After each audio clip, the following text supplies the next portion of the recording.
ठीक है, let's get started. और ज्यादा वेट नहीं करते। सो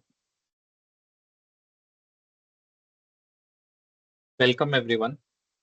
ये जो हमारा सेशन है, पहले मैं आपको थोड़ा सा 1 घंटा अराउंड स्पेंड करूंगा टू मेक यू अंडरस्टैंड कि सेशन क्या है। बिकॉज अभी पहला सेशन है आप लोगों का, पहली इस पूरे बैच का। तो बहुत सारे क्वेश्चंस होंगे। और टेराफॉर्म अपने आप में टॉपिक भी ऐसा है जिसमें बहुत सारे डाउट्स एंड क्वेश्चंस रहते हैं। तो पहले तो मैं आपको अभी एक्सप्लेन करने वाला हूँ before you ask any question कि हमारा ओवरऑल सेशन क्या है, हम क्या क्या इसमें कवर कर रहे हैं, रेफरेंस मटेरियल्स अबाउट एग्जाम्स,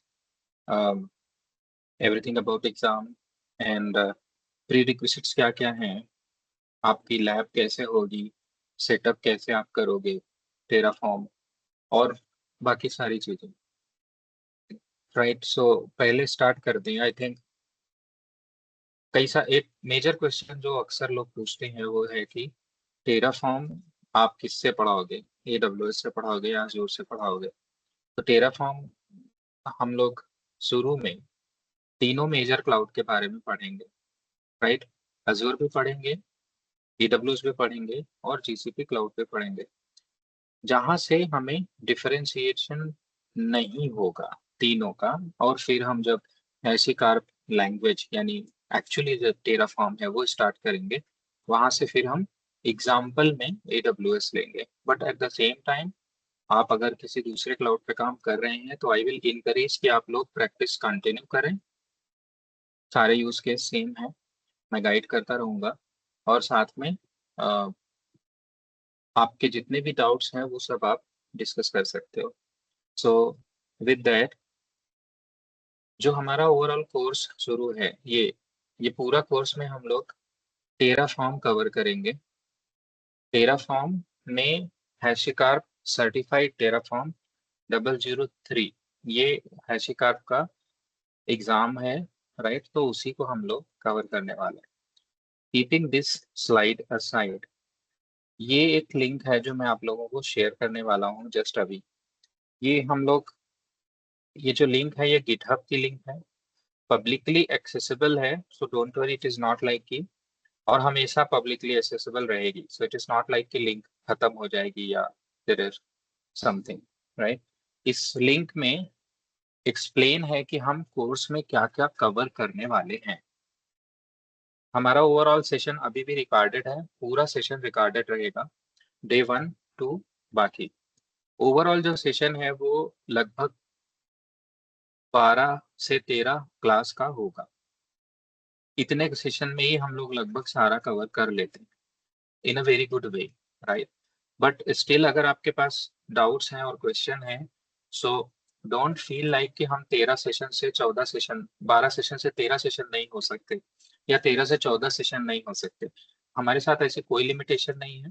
जब तक आप लोगों को ठीक से चीजें समझ में आती चल रही हैं and we are able to cover within the time frame, well and good. अगर हम ज्यादा भी, अगर हम चीजें कम समझ में आ रही हैं या let's say you are taking some more time, तो टेंशन मत लीजिएगा, हम लोग एक्सटेंड भी कर सकते हैं। द मेन मोटिव इज कि टेराफॉर्म आपको अच्छे से समझ में आना जरूरी है। सो ओवरऑल ट्रेनिंग का जो ड्यूरेशन है, 2-2 घंटे की क्लासेस हैं। पता है आपको, वीकेंड पे होनी है। Same time 4 to 6 PM, 4 to 6 PM IST। Saturday Sunday classes होंगी। और ओवरऑल लगभग 13 क्लासेस, 12 क्लासेस के आसपास चलेंगे। तो यू कैन कंसीडर कि लगभग 24 आवर to 26 आवर्स का ओवरऑल सेशन होगा। लैब वगैरह कैसे करेंगे वो मैं अभी आगे आपको बताने वाला हूँ। तो टेराफॉर्म का जो कोर्स है उसमें कवर क्या क्या करेंगे। सो केवल जो कुछ भी टेरा हैशिकार्प सर्टिफाइड टेराफॉर्म एसोसिएट के ट्रेनिंग क्यूरिकुलम में है ऑफिशियली, वो हम लोग कवर करेंगे, nothing less nothing more. Exam का यहाँ पे ये जो क्यूरिकुलम है टेराफॉर्म का, उसमें ओवरव्यू हाई लेवल, टेराफॉर्म क्या होता है, टेराफॉर्म कॉन्फ़िगरेशन लैंग्वेज HCL जिसको बोलते हैं, हैशिकार्प लैंग्वेज, उसके बारे में पूरा। टेराफॉर्म के providers, state management modules, provisioners, work space, cloud, Terraform enterprise, validation, security, best practices, example. Now exam preparation जो यहाँ लिखा है, हमारा एग्जाम प्रिपरेशन की कोई डेडिकेटेड अलग से क्लास नहीं होगी, बिकॉज मल्टीपल चॉइस क्वेश्चन है। रेड हैट के एग्जाम या फिर CNCF के CKAD के जैसे एग्जाम तो ये है नहीं जिसमें आपको हैंड्स ऑन करना पड़ता है एग्जाम में, राइट। तो अगर हैंड्स ऑन करना पड़ता है तो क्योंकि आपको करना पड़ता है इसलिए आपको प्रिपेयर कराया जाता है सेट ऑफ क्वेश्चंस 15-16। लेकिन यहाँ पे मल्टीपल चॉइस क्वेश्चन है जिसमें आपको टिक मार्क करना है। तो यहाँ पे हम एग्जाम प्रिपरेशन हमारी डे 1 से होती चलेगी। आप सभी को my humble request is please don't join without your notepad. तो एक नोटपैड अपने पास जरूर रखिए जिसमें आप लोग सारे अपने एग्जाम के क्वेश्चंस में बताता चलूंगा डे 1 से, क्योंकि क्वेश्चन हर एक टॉपिक से आएंगे और मैं एग्जाम के क्वेश्चंस आपको डे 1 से बताता चलूंगा, आप नोट करते चलिएगा और लॉजिक आपका उसके अराउंड में पूरा क्लियर करता चलो। तो आपको राइट आफ्टर द सेशन आप अगर एग्जाम अपियर होते हैं तो 100% आप 80% प्लस 90% प्लस मार्क्स से क्लियर कर पाएंगे एग्जाम।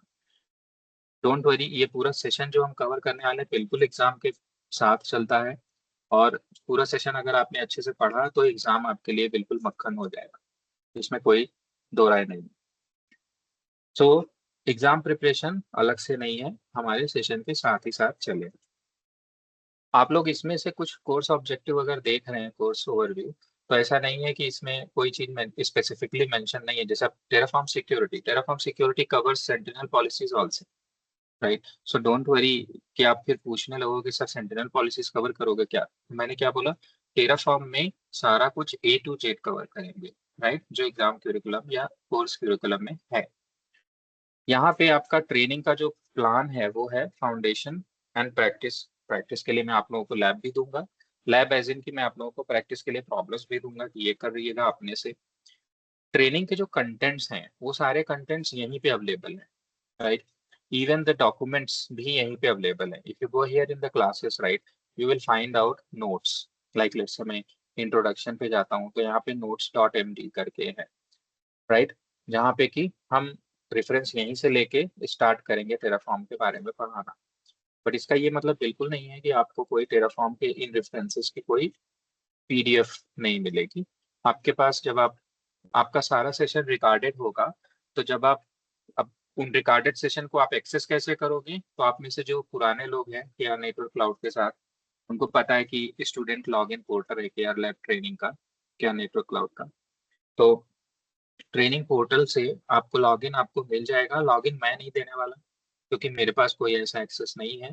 लॉगिन का क्रेडेंशियल्स वगैरह सारा कुछ आपको केआर नेटवर्क क्लाउड से ही मिलेगा, जिनसे भी आपने एडमिशन लिया था उनसे कनेक्ट करेंगे, आपको सारा कुछ मिल जाएगा।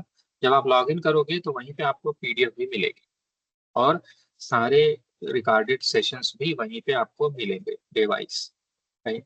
मेरा जो काम है वो ये है कि कोर्स को आपको जितने भी सेशंस जैसे ही फिनिश होगा मैं इमीडिएटली सेशंस अपलोड कर देता हूँ। समटाइम्स सेशन अपलोड होने के बाद भी आपको विजिबल होने में थोड़ा टाइम लग सकता है। उसका रीजन ये है कि वीडियोस जब अपलोड होती हैं तो वो ट्रांसकोड एनकोड होती रहती हैं, उसके बाद ही अपीयर होती हैं। तो sometimes it may take time but आपको अवेलेबल हो जाएंगे। मैं जितने भी यहाँ पे लैब कराऊंगा प्रैक्टिस आपको अपने से करनी है। सारी लैब के फाइल्स उनके एग्जाम्पल्स आपको इसी सोर्स कोड से मिलेंगे। तो आप लोग चाहो तो इसको बिंदास फोर्क करके रख लो इस रेपोजिटरी को, अदरवाइज डायरेक्टली भी इसको यूज कर सकते हो। I always keep this repository updated. अब एग्जाम पे अगर हम चलें पर्टिकुलरली तो इसी में आपको एग्जाम एंड TOC का सेक्शन है, बाय द वे उसका लिंक यहाँ से भी है। So exam and study table पे आप क्लिक करेंगे तो ये आप जाएंगे एग्जाम एंड TOC पे। एग्जाम जो हमारा है टेराफॉर्म का उसमें असेसमेंट होते हैं, मल्टीपल चॉइस क्वेश्चंस आते हैं सारे, ट्रू एंड फॉल्स भी आते हैं, मल्टी ऑप्शनल होते हैं, सिंगल करेक्ट आंसर या फिर मल्टी करेक्ट आंसर भी होता है। मल्टी करेक्ट बहुत कम है, सिंगल करेक्ट वाले ज्यादा होते हैं, तो इजी होता है कंपेरेटिवली। और फॉर्मेट इसका है ऑनलाइन प्रॉक्टर्ड है। 1 घंटे का पूरा ओवरऑल आपका एग्जाम होता है टेराफॉर्म का। और सबसे सस्ता एग्जाम है, चीप एंड बेस्ट, लगभग 71 US डॉलर के आसपास है, which will cost you around 5000 में भी। कोई इसमें फ्री रीटेक नहीं होते इसके एग्जाम में। एग्जाम लैंग्वेज इंग्लिश है। प्रिपरेशन आप इसका लगभग 57 क्वेश्चन ओवरऑल कवर करने होते हैं। पासिंग स्कोर दिया है 70%, मतलब आपके पास 17 क्वेश्चन अगर आपने गलत भी डाल दिए, 40 करेक्ट है, तो भी आप आराम से पास हो जाओगे। काफी इजी है।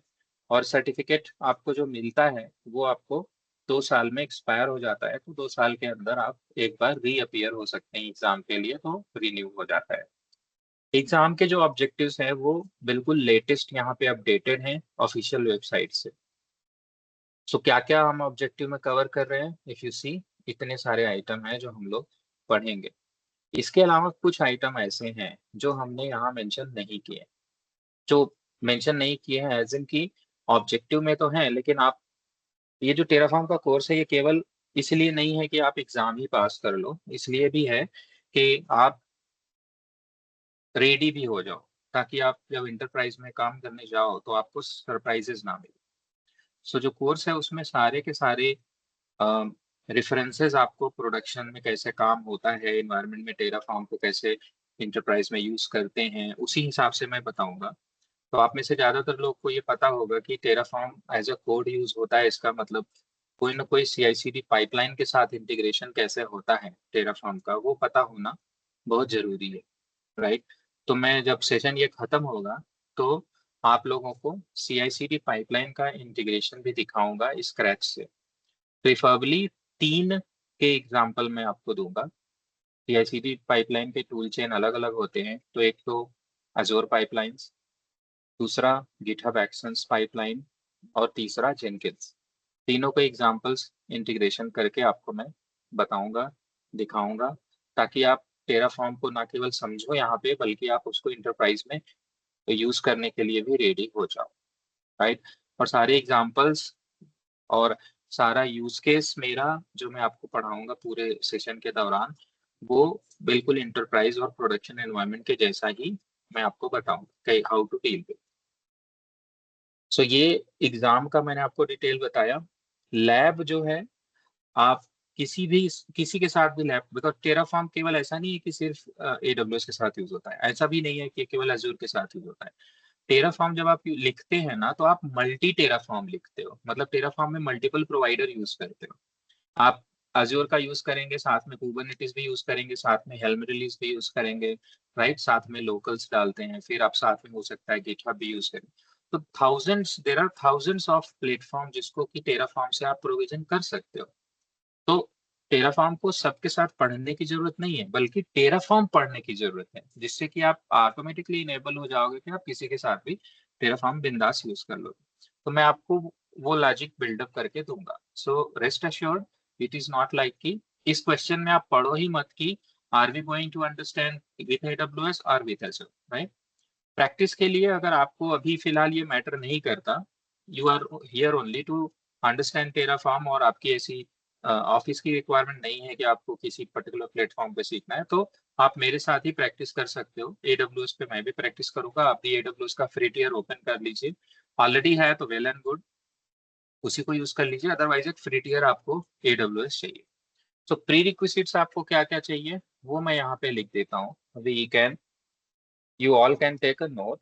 एक तो प्री हमारे पास जो है उसमें सबसे पहला प्री रिक्विजिट्स है जो, वो है कि आपके पास AWS का फ्री टियर अकाउंट होना चाहिए। आप कोई भी ले लो, AWS का, एजोर का, GCP का, कोई भी ले सकते हो, बिकॉज हमारा जो ओवरऑल कोर्स है ये बाउंडेड नहीं है कि हम किसी एक के साथ सीख रहे हैं, राइट, सबके साथ सीख सकते हैं।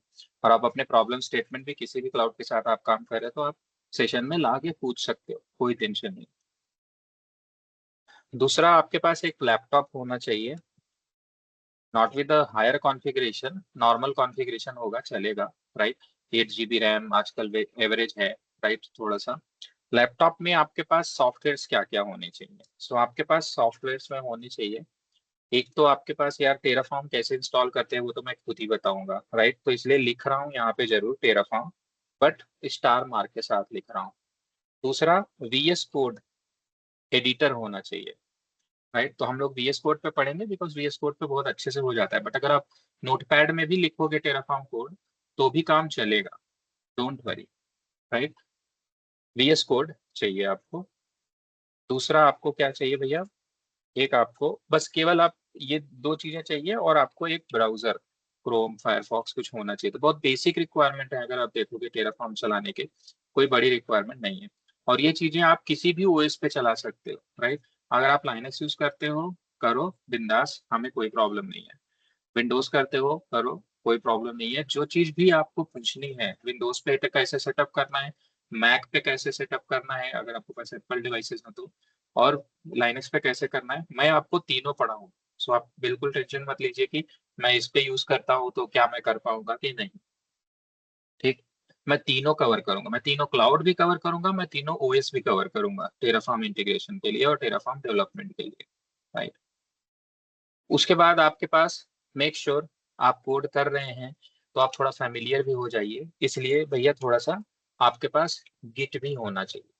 ठीक, एक एक रेपोजिटरी वगैरह गिटहब में बना लीजिएगा, प्रैक्टिस कीजिएगा, तो थोड़ा गिट भी रखिएगा, बिकॉज हम आगे चलेंगे तो गिट का एक्सटेंसिव यूज करेंगे। उसके बाद सॉफ्टवेयर के अलावा अब आता है प्रीरिक्विजिट्स में स्किल, कि आपके पास टेराफॉर्म सीखने के लिए क्या स्किल्स होनी जरूरी है। एक तो यार आपको जेसन की अंडरस्टैंडिंग होनी चाहिए। जेसन की understanding fundamental, not very big. Sometimes people ask कि कोई प्रोग्रामिंग लैंग्वेज चाहिए, बिल्कुल नहीं चाहिए आपको कोई भी प्रोग्रामिंग लैंग्वेज चाहिए, but basics of any programming अगर है तो अच्छा है। क्योंकि हम टेराफॉर्म, टेराफॉर्म लैंग्वेज भी एक तरह का टेराफॉर्म जैसे बाकी लैंग्वेज होते हैं, प्रोग्रामिंग लैंग्वेज वैसे है। तो इसमें बेसिक्स जैसे लूप कैसे चलता है थोड़ा सा पता होगा तो it will help you out. Condition क्या होती है पता होगा, राइट। डेटा टाइप्स कैसे होते हैं, ट्रू फॉल्स, बुलियन, स्ट्रिंग कैसे लिखते हैं, राइट। न्यूमेरिकल्स जो होते हैं, इंटीजर कैसे लिखते हैं, थोड़ा सा बहुत बेसिक, वो भी डीप नहीं, वो पता होना है तो आपके लिए बहुत अच्छा रहेगा। सो इतनी चीजें हमारी प्रीरेक्विजिट्स हैं। Now who can start utilising Terraform. अगर आप डेस्कटॉप इंजीनियर हैं तो भी आप कर सकते हो बिंदास, जरूरी नहीं है कि आप क्लाउड में काम करते हो तभी टेराफॉर्म सीखो, तो आप कर सकते हो। आप नेटवर्क इंजीनियर हो तो भी टेराफॉर्म कर सकते हो, सिक्योरिटी वाले हो तो भी कर सकते हो, सेल्स वाले बंदे हो, अपना करियर बनाना है तो भी कर सकते हो। क्लाउड की अंडरस्टैंडिंग कितनी होनी चाहिए, तो एडब्ल्यूएस फ्री टियर है तो इसका मतलब नॉट नेसेसरली आपको क्लाउड की अंडरस्टैंडिंग होनी, जरूरी नहीं है कि आपको एडब्ल्यूएस क्लाउड या किसी क्लाउड की अंडरस्टैंडिंग हो, ये भी जरूरी नहीं। सो प्लीज, हम लोग कैसे बनाएंगे, क्या करेंगे, बहुत बेसिक अंडरस्टैंडिंग चाहिए, ठीक है। सो basics of any cloud, preferably AWS हो तो अच्छा है, बिकॉज हम प्रैक्टिस एडब्ल्यूएस पे करेंगे। पहले से थोड़ा बेसिक ऑफ एडब्ल्यूएस आता है तो आपको कैप्चर करने में सारी चीजें बहुत आसानी हो जाएगी, ठीक है।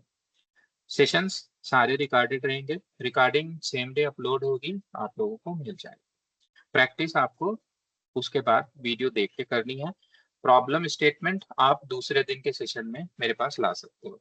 हमारा जो सेशन है वो 2 घंटे का है, लेकिन हम इसको थोड़ा सा 10 मिनट शॉर्ट रखेंगे हर बार। रीजन, लास्ट का जब 10 मिनट है उसको हम डाउट के लिए, क्वेश्चन आंसर के लिए यूटिलाइज कर सकते हैं। आप लोग नोटपैड लेके जरूर बैठिएगा, मैं फिर से एम्फसाइज कर रहा हूँ।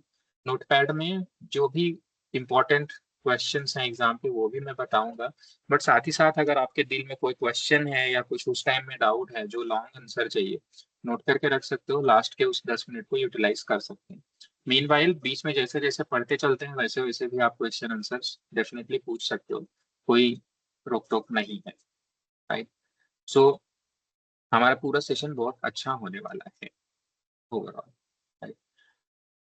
और आई थिंक विद दिस, एक चीज केवल और लास्ट बतानी है कि मैं आपको ये सेशन इफेक्टिवली डिलीवर कैसे करूंगा। सो 3 तरीके से हम लोग सीखेंगे। पहला तो कोई भी टॉपिक हम नोटपैड में पहले स्टार्ट करेंगे, यहाँ पे मैं आपको थोड़ा सा बताने की कोशिश करूंगा। दूसरा, ऐसे मैं आपको ब्लॉक डायग्राम बना के चीजों को समझाने की कोशिश करूंगा। सेम टॉपिक को पहले टेक्स्ट में समझाया एक बार, दोबारा फिर समझाऊंगा ब्लॉक डायग्राम में ताकि लॉजिक बिल्डअप हो, फिर दोबारा तब जाके मैं तीसरी बार सेम टॉपिक बताऊंगा, तब मैं लैब में बताऊंगा, कोड करके बताऊंगा कि कैसे लिखेंगे। सो इफेक्टिवली आपको एक ही टॉपिक जो भी मैं स्टार्ट करूंगा वो 3 बार समझने का मौका मिलेगा, text, block diagram, real practice lab, right. तो इस तरीके से हम लोग ट्रेनिंग को थोड़ा इफेक्टिव बना के चलेंगे। स्लाइड का इस्तेमाल मैं बिल्कुल नहीं करने वाला हूँ। शुरू में जो इंट्रोडक्शन की स्लाइड आपको ये वाली दिख रही है, ये सिर्फ इंट्रोडक्शन के लिए है, यहाँ यहाँ बस। उसके बाद स्लाइड का बिल्कुल यूज नहीं होगा। ट्रेनिंग के का एक पीडीएफ स्टडी गाइड है टेराफॉर्म का, जो ऑलरेडी आपके ट्रेनिंग पोर्टल पे आपको अपलोडेड मिल जाएगा, वहां से आप देख सकते हैं। ठीक है, आई थिंक मैंने सारे क्वेश्चन जो यूजुअली यूजर्स के, जो स्टूडेंट्स के पास होते हैं पहले, वो आंसर कर दिए हैं। नाउ इट्स गुड टाइम, आप लोग जिसके पास भी जो भी पूछना है, anything XYZ, before we start real अपना टेराफॉर्म में जाएं, इस कोर्स से संबंधित कुछ और पूछना है तो आप प्लीज अपने हाथ उठाइए, एक एक करके मैं आता हूँ एंड आप पूछ सकते हैं बिंदास। कोई भी क्वेश्चन हो, कुछ भी डाउट है कोर्स से रिलेटेड या एग्जाम से रिलेटेड या कैसे पढ़ाएंगे उससे रिलेटेड या कुछ भी कंटेंट, एनीथिंग।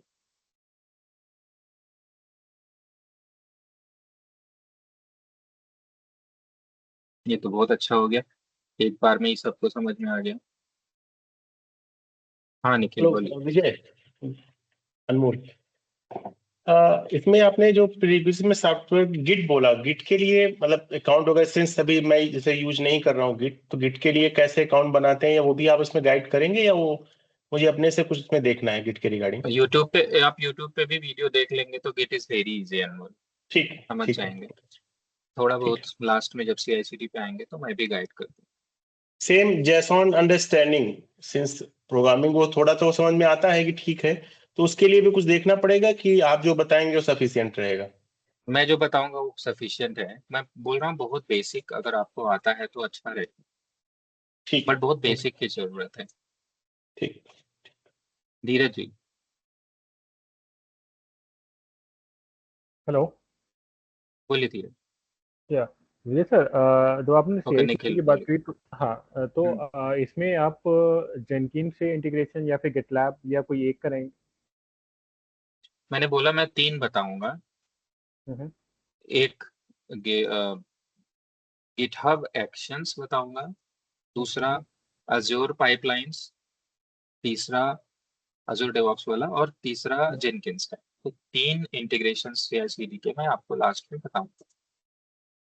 अच्छा, गिटलैब हम नहीं एंड कवर करेंगे।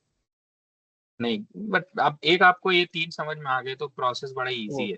आप ओके। वहां पहुंचते पहुंचते आप खुद ही बोलोगे अरे हम, मैं तो खुद ही कर लूंगा, बताने की जरूरत नहीं है। अच्छा, राइट, ठीक है, स्टेप्स आर वेरी इजी। ठीक है। और सर धीरज बोलिए।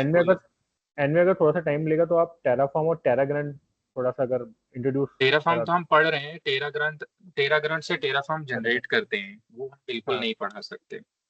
So okay. प्लीज उस पर मत जाइए, वो इंडस्ट्री में हर जगह यूज नहीं होता। That is open source tool without any support, people are using only on their own risk.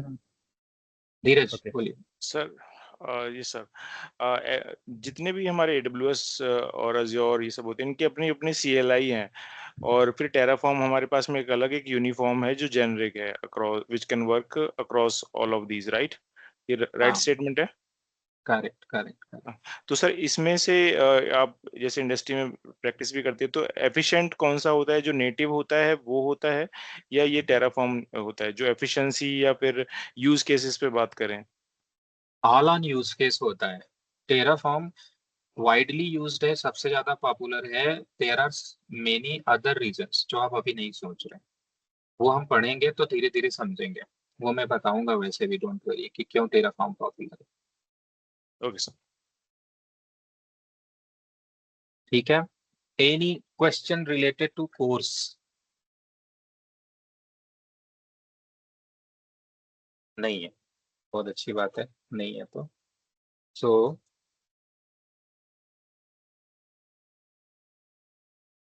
Usually हम 1 घंटा लेते हैं, बिकॉज बहुत ज्यादा क्वेश्चंस होते हैं कोर्स को लेके और बाकी चीजों को। बट बड़ी अच्छी बात है, बैच से किसी ने कोई क्वेश्चन ही नहीं पूछा। ओके, तो I think we can get started with Terraform now. तो पहले उसी पे आ जाते हैं, टेराफॉर्म यूज ही क्यों करना है, राइट? एक तो हम टेराफॉर्म जब स्टार्ट करेंगे ना, तो हम यहाँ क्लासेस वाला जो सेक्शन है, इसमें से कवर करना शुरू करेंगे इंट्रोडक्शन से। तो नोट से चलते हैं। एक तो टेराफॉर्म है क्या। सो टेराफॉर्म ना एक टूल है, एक कमांड है, आप बोल सकते हैं बाइनरी कमांड। नॉर्मल कमांड के जैसा ही लैपटॉप में चल जाता है। जैसे मेरे पास अगर आप देखो तो, आप अगर लाइनक्स वाले यूजर हो, राइट, तो आप लाइनक्स में चला सकते हो, विंडोज वाले हो विंडोज में, और अगर आप मैक वाले हो तो मैक में भी चला सकते हो। जैसे एक कमांड है टेराफॉर्म, बस, जिसको कि आप सिंपल यूज कर सकते हो। इफ यू से ये टेराफॉर्म वर्जन। अब टेराफॉर्म में राइट बहुत सारे कमांड है। तो Terraform is nothing but a command, it's a software, right, क्योंकि ये दो फॉर्मेट में आता है। एक तो टेराफॉर्म आता है, टेराफॉर्म ये वाला जो चल रहा है कमांड वाला, ये फ्री है, फ्री टू यूज है, कोई लाइसेंस की जरूरत नहीं होती, सारे काम करता है, राइट। कमांड से आप जो भी टेराफॉर्म में लिखोगे वो इसको यूटिलाइज, ये कमांड उसको रीड करेगा, फिर AWS से बात करेगा या क्लाउड से जो प्रोवाइडर आपने यूज किया उससे बात करेगा और उसको क्रिएट कर देगा।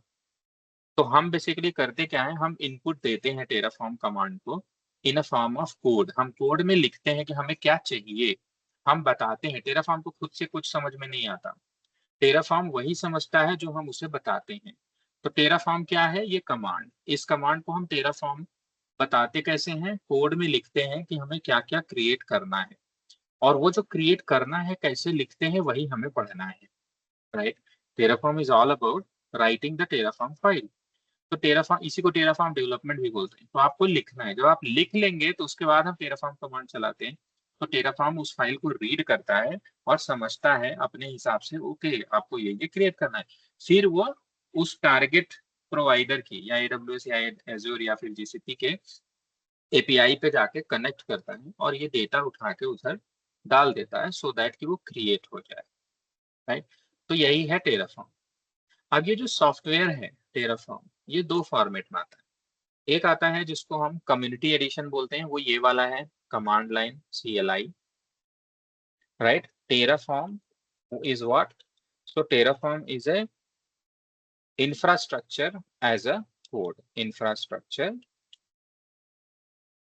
अच्छा, इंफ्रास्ट्रक्चर एज अ कोड क्यों बोलते हैं भैया इसको, क्योंकि ये इंफ्रास्ट्रक्चर बनाता है ना। इंफ्रास्ट्रक्चर क्या होता है, वो प्लेटफॉर्म, राइट। जैसे AWS में आप एक वर्चुअल मशीन बनाना चाहते हैं, 2-3 वर्चुअल मशीन बनाना चाहते हैं, फिर उस पर नोड पूल क्रिएट करेंगे, फिर उसमें कुछ लोड बैलेंसर बनाएंगे, उस पर पब्लिक IP रखेंगे, या एक VPC बनाना चाहते हैं, VPC के अंदर 3 सबनेट, तीनों अलग अलग अवेलेबिलिटी जोन में, फिर उसमें आपने सिक्योरिटी ग्रुप भी बनाना है उस VPC के अंदर, राइट। तो ये सारी चीजें हम टेराफॉर्म के कोड को लिख सकते हैं। इस पूरे चीजों को मिला के क्या बोलते हैं, infrastructure.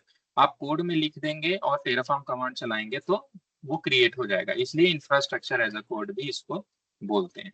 But this is mainly doing a task of, कौन सा टास्क करता है ये, प्रोविजनिंग का, राइट। हम लोग इसको क्या बोल सकते हैं कि ये प्रोविजनर है। Sometimes people get confuse about configuration and provisioning. तो हमें थोड़ा सा इनके अंतर को समझना है कि यार कॉन्फ़िगरेशन क्या होता है और प्रोविजनिंग क्या होता है। प्रोविजनिंग बहुत सिंपल है, किसी रिसोर्स को क्रिएट करना, सिर्फ क्रिएट करना और डिस्ट्रॉय करना या उसको मॉडिफाई करना। कॉन्फ़िगरेशन होता है कि बने बनाए रिसोर्स के ऊपर उसके कॉन्फ़िगरेशन को चेंज करना। एग्जांपल के लिए, एक वर्चुअल मशीन अगर आप VMware के अंदर बनाते हैं तो ये प्रोविजनिंग हुआ। आप चाहे कोड से बनाओ या आप अपने हाथ से बनाओ, मैन्युअली क्लिक क्लिक करके क्रिएट न्यू वर्चुअल मशीन, फिर उसमें CPU सेलेक्ट किया, रैम सेलेक्ट किया, राइट, उसके बाद आपने बनाया। या आप मैनुअल बनाओ, तब भी आपने एक VM प्रोविजन किया, वो प्रोविजनिंग आप कोड से करा लो, हो जाएगा, राइट। तो वो भी हो गया आपका इंफ्रास्ट्रक्चर, आप कोड में लिखिए, है ना। AWS में, GCP में या Azure में, तीनों में उनके खुद के भी अलग अलग infrastructure as a code option होते हैं। आपने AWS में क्लाउड फॉर्मेशन का नाम सुना होगा, बहुत ज्यादा एक्सटेंसिवली यूज होता है AWS, राइट। AWS में उसको बोलते हैं हम लोग क्लाउड फॉर्मेशन। अजोर में अगर आप जाइए तो वहाँ पे Azure resource manager template, ARM template का नाम सुना होगा, वो भी काफी ज्यादा यूज होता है। और अगर आप GCP में भी जाएं तो वहाँ एक GCP का टूल होता है जिसको GCP कॉन्फ़िगरेशन बोलते हैं, वो भी यूज होता है। तो तीनों ही क्लाउड में अपने अपने एज ए कोड टूल हैं जो ऑलमोस्ट टेराफॉर्म के जैसा ही सेम फंक्शनलिटी प्रोवाइड करते हैं, बट इसके बावजूद टेराफॉर्म ज्यादा यूज होता है। क्यों? क्योंकि टेराफॉर्म क्लाउड एग्नोस्टिक है। Now if you here out this word, right, it is cloud, कुछ प्रॉपर्टीज, तो इट इज क्लाउड एग्नोस्टिक। आप क्लाउड एग्नोस्टिक बोल दीजिए या प्लेटफॉर्म एग्नोस्टिक बोल दीजिए। इससे क्या होगा? इसका मतलब ये हुआ कि ऐसा नहीं है कि एक स्पेसिफिक क्लाउड के साथ काम करेगा या स्पेसिफिक प्लेटफॉर्म के साथ काम करेगा। टेराफॉर्म किसी के साथ भी काम कर सकता है, राइट। जबकि क्लाउड फॉर्मेशन में अगर आप कोई चीज लिखते हो तो वो केवल AWS में काम करेगा, GCP में काम नहीं करेगा। ये प्रॉब्लम है। इसी के ऊपर एक एग्जाम में क्वेश्चन कभी कभी आ जाता है। अब उसमें क्वेश्चन किसी भी तरीके से पूछ सकता है, जैसे कि a user has is working with Azure and he is using Azure CLI to create some resources, right? AWS cloud formation the user is creating, but why cloud formation is not a good tool? Options में रहेगा if user has to create some resources in Azure it will not work, right? तो ये logical कि Azure में काम नहीं करेगा। Why Terraform is better? Because वो किसी पे भी काम करेगा। तो ये इससे रिलेटेड कोई ना कोई क्वेश्चन घुमा फिरा के आपसे पूछा जाएगा, बट बहुत आसान। एक क्वेश्चन यहाँ से आता है इंफ्रास्ट्रक्चर एज अ कोड के सेक्शन से। अदर थिंग, जब एज अ कोड से हम इंफ्रास्ट्रक्चर बना ही सकते हैं तो क्या मैं एक सेल स्क्रिप्ट लिखूं और उसके अंदर मैं अजोर का या AWS का CLI step by step mention करके और अगर सेल स्क्रिप्ट चलाऊं तब भी तो रिसोर्स बन जाएगा ना? Can we call it as infrastructure as a code? Anyone can answer? या ना नहीं, समझ में आया हो तो आप तुरंत हाथ उठा सकते हो। Can you उसको please नहीं कह repeat सकते हैं। once again? Question, हाँ। your question. My question was कि लेट्स से अजूर की बात करते हैं, so you can create any net VNet with this command AZ VNet, और मे बी आप पहले रिसोर्स ग्रुप बनाओगे तो AZ ग्रुप क्रिएट ऐसा कमांड चलाते हो, फिर -L से आपने लोकेशन दे दिया, राइट, फिर आपने कुछ और दे दिया, उसके बाद आप AZ करके VNet बनाते हो। तो क्वेश्चन इज, अगर मैं इन कमांड का सेट एक सेल स्क्रिप्ट में लिख दूं, लेट्स से क्रिएट अजूर करके फाइल बना के .sh में रख दूं और बाद में मैं इसको स्लैश करके एग्जीक्यूट करो, right, this is also we can call it as infrastructure as a code. Yes or But no? it's no, sorry, but it's related to only Azure. It cannot create that code on a other community also, AWS or But Google. it is a shell script ना प्रशांत, तो मैं यहाँ चलो AWS का भी code लिख देता हूँ, सेम फाइल के अंदर लिख तो सकता हूँ ना? Yeah. तो I think so yes, see, sir. But how will Don't- but how it will not that it will need to go on the Azure or AWS? उसको वो चाहिए ना कुछ इंटीग्रेशन के लिए, authentication you mean, right? Right? हाँ, तो वो तो AWS के लिए आपने AWS CLI इंस्टॉल करूंगे ना, AWS के लिए आपने AWS AWS CLI install CLI करूंगा। और Azure CLI और GCP CLI Gcloud SDK install किया तो वो तो ले लेगा, उससे मतलब नहीं, because it is taking authentication let's say from my environment variables. But question is कि if I write a shell script, an exact same question exam में पूछेगा। सर ये स्टेट को सेव सेल स्क्रिप्ट अगर हम लिखेंगे तो वो Terraform। एक स्क्रिप्ट की तरह वर्क करेगी। कोई जो स्टेट, जैसे कोई कॉन्फ़िगरेशन में चेंज किया है तो उसका जो स्टेट है वो मेंटेन नहीं रखेगा ना। वो तो करंट, जब भी एक बार स्क्रिप्ट चला दी, उसने कुछ कर दिया, दोबारा चला दी, फिर कुछ कर दिया, वो क्या है एक्चुअल में वो जो करंट स्टेट है करंट कॉन्फ़िगरेशन की, वो मेंटेन नहीं ठीक है, करेगा ना बट वो। Anmol I think we are thinking too much, बहुत ज्यादा दूर तक आप लोग सोच रहे हो। अभी हम रोल बहुत बैक बेसिक पे हैं, डोंट वरी, अभी हम लोग बहुत बेसिक पे हैं भाई लोग। रोल बैक भी बताओ, हम लोग बहुत बेसिक पे हैं। क्वेश्चन बहुत सिंपल सा है, इंफ्रास्ट्रक्चर एज अ कोड क्या है? एग्जाम्पल डिफिनीशन आपको दे रहा हूँ, फिर आपको समझ में आ जाएगा। इंफ्रास्ट्रक्चर एज अ कोड का डिफिनीशन है कि अगर हमें रिसोर्स क्या क्रिएट करना है वो अगर हमने एक कोड में लिख दिया और लिखने के बाद उस कोड को अप्लाई किया तो रिसोर्स बन गया। This is infrastructure as a code. So अगर मैं सेल स्क्रिप्ट में ये स्टेप्स लिख दूं और उसके बाद अप्लाई करूं और उससे भी बन रहा है तो can we call it out as infrastructure as a code? Answer yes और नो, इतना ही है केवल। यस बन बनेगा जाएगा विजय जी। Yes.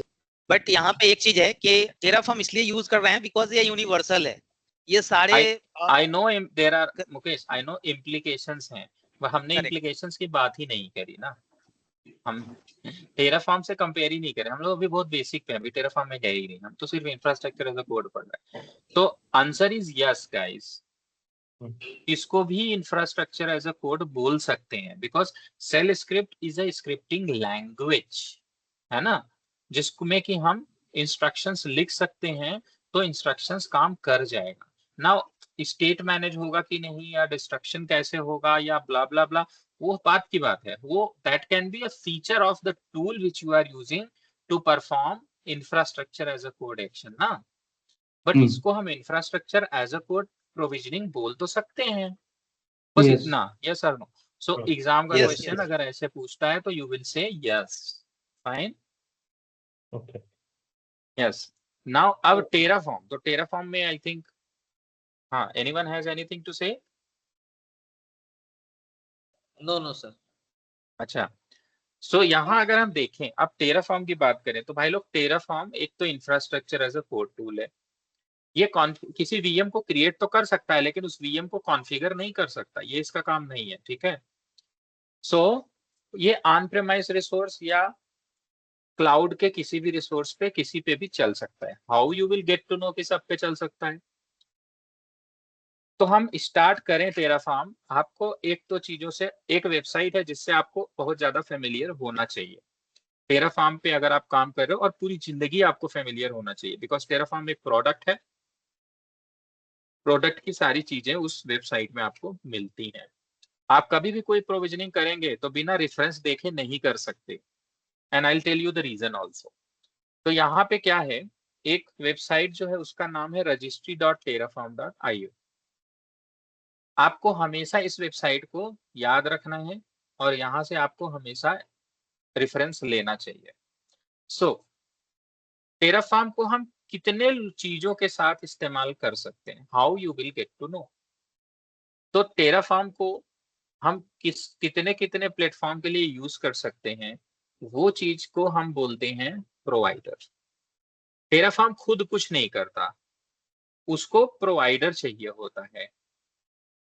तो ब्राउज प्रोवाइडर अगर आप करेंगे तो यहाँ आपको इतने सारे प्रोवाइडर्स मिलेंगे, इतने प्रोवाइडर्स मिलेंगे, इसका मतलब इतनी जगह पे ये रिसोर्सेस क्रिएट कर सकता है।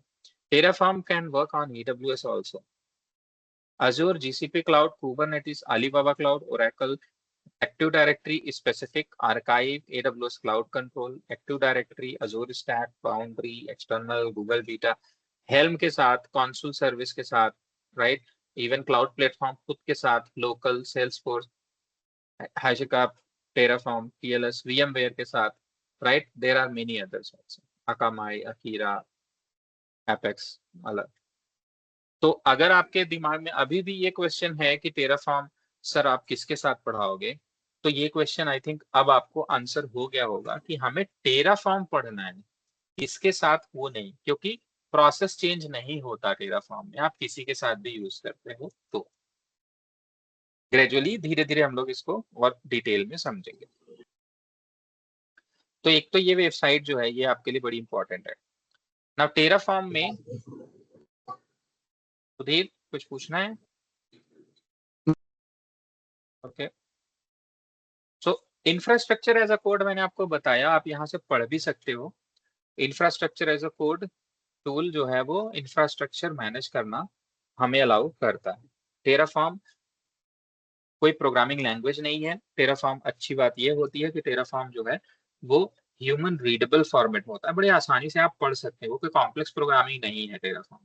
इसीलिए मैंने बोला आपको बेसिक अंडरस्टैंडिंग अगर प्रोग्रामिंग की है तो टेराफॉर्म आप बहुत बढ़िया से लिख पाओगे, बहुत आसान होता है टेराफॉर्म लिखना। सो टेराफॉर्म ऐसे कुछ काम करता है जब आपको इंफ्रास्ट्रक्चर मैनेज करना है और टेराफॉर्म चलाना है। तो सबसे पहला स्टेप ये है कि आप आइडेंटिफाई करोगे कि आपको क्रिएट कहाँ करना है रिसोर्स, उसको हम बोलते हैं स्कोप। स्कोप मतलब आइडेंटिफाई करो infrastructure for your project. So let's say आपने आइडेंटिफाई किया टेराफॉर्म मुझे क्रिएट करना है अज़ूर पे, but can anybody tell me scope limited होगा एक के लिए या मल्टीपल के लिए भी हो सकता है, मतलब ढेर सारे एक साथ यूज कर सके टेराफॉर्म कई सारे प्रोविजन के लिए? कई प्रोवाइडर कर सकते हैं सर।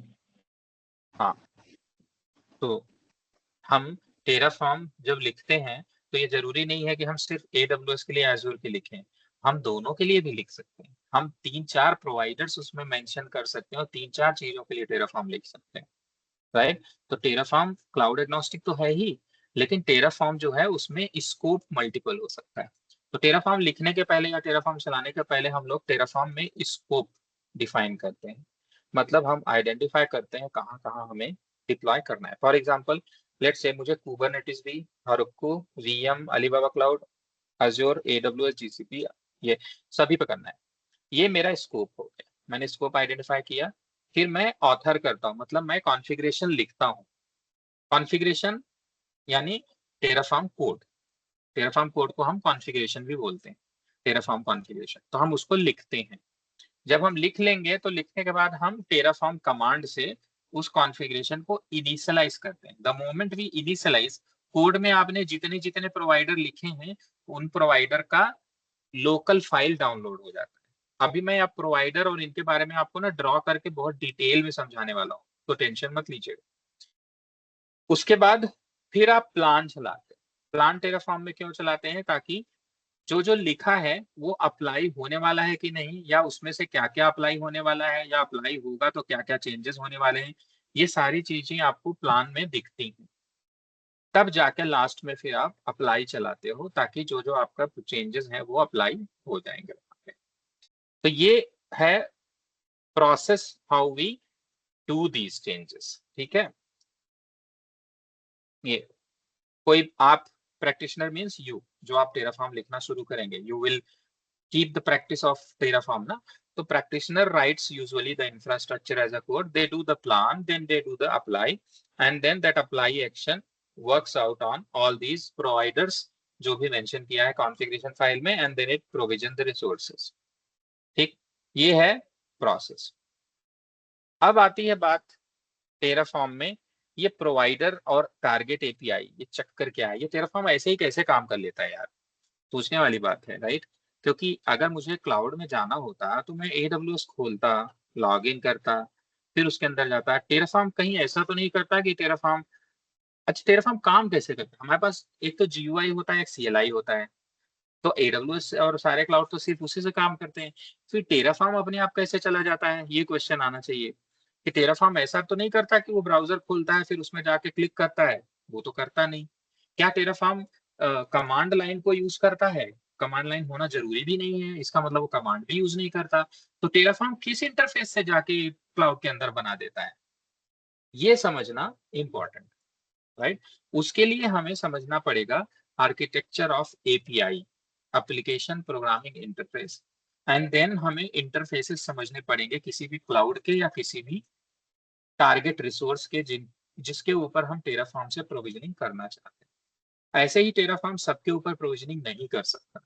टेराफॉर्म किस पे कर सकता है किस पे नहीं, वो चीज हमें समझने के लिए API समझना जरूरी है, ठीक है? So how many of you don't understand about API? Raise your hand. What is API? बिल्कुल बिंदास ओपन कर सकते हो आप, हाथ उठा सकते हो, क्योंकि आए तो हम लोग सीखना ही है।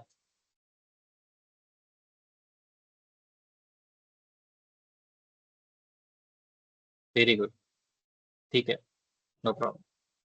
चलिए हाथ नीचे कर लीजिए, समझते हैं हम लोग कि यार API होता क्या।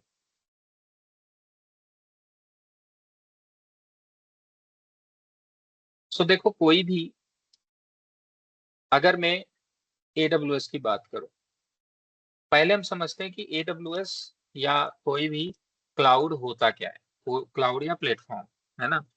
तो जो क्लाउड या प्लेटफॉर्म होते हैं ना, या VMware हो गया, इनके 3 इंटरफेस बेसिकली होते हैं। पहला इंटरफेस जो होता है उसको हम लोग बोल सकते हैं CLI, जो आप लोगों को पता ही है।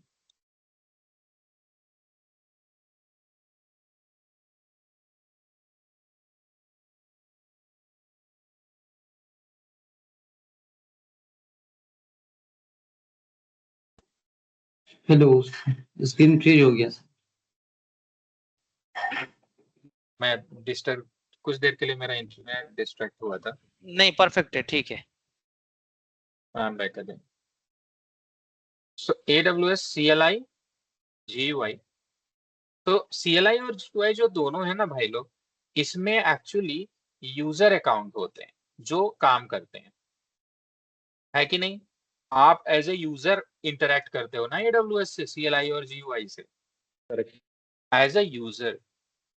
But what about when a program wants to communicate? तो आपको ये बहुत जनरल चीज है, ये कुछ नया नहीं बता रहा हूं मैं। अगर कोई प्रोग्राम कनेक्ट करना चाहता है ना, तो आप फिर यूजर, देखो इसके लिए तो आपको चाहिए यूजर अकाउंट, कंसेप्ट है यूजर अकाउंट का, इसके लिए भी, GUI के लिए भी और CLI के लिए। आप लोग नॉर्मली यूजर अकाउंट से काम कर लेते हो, बट अगर कोई एप्लीकेशन AWS के साथ इंटीग्रेट करना है तो यूजर अकाउंट काम नहीं करता, वहां पे फिर क्या काम करता है? कौन सा अकाउंट? एनीवन? यहाँ पे API फिर कौन सा अकाउंट काम करता है? API सर्विस अरे अकाउंट, अकाउंट बाबा, service functional account. User. Service account. हाँ, functional user, technical user, service account, सब वही तो बोलते हैं। तो वहां पे ये नॉर्मल यूजर काम नहीं करता, वहां पे फिर सर्विस अकाउंट चाहिए। क्यों चाहिए? यहाँ पे यूजर अकाउंट अगर डाल दिया तो क्या प्रॉब्लम है? एनीवन? ये GUI नहीं है, हम CLI से कनेक्ट कर रहे हैं, प्रोग्राम से कनेक्ट कर रहे हैं, that's the reason, right? Integration के लिए। नहीं, ऑथेंटिकेशन के लिए सर्विस अकाउंट चाहिए, दैट्स राइट, बट यहाँ पे यूजर अकाउंट क्यों नहीं यूज कर सकते? सर्विस अकाउंट की जरूरत क्यों? तो यूजर अकाउंट्स के साथ में MFA, SSO ये सब एसोसिएटेड एडमिन लेवल के राइट्स के लिए शायद सर्विस अकाउंट यूज करते हो।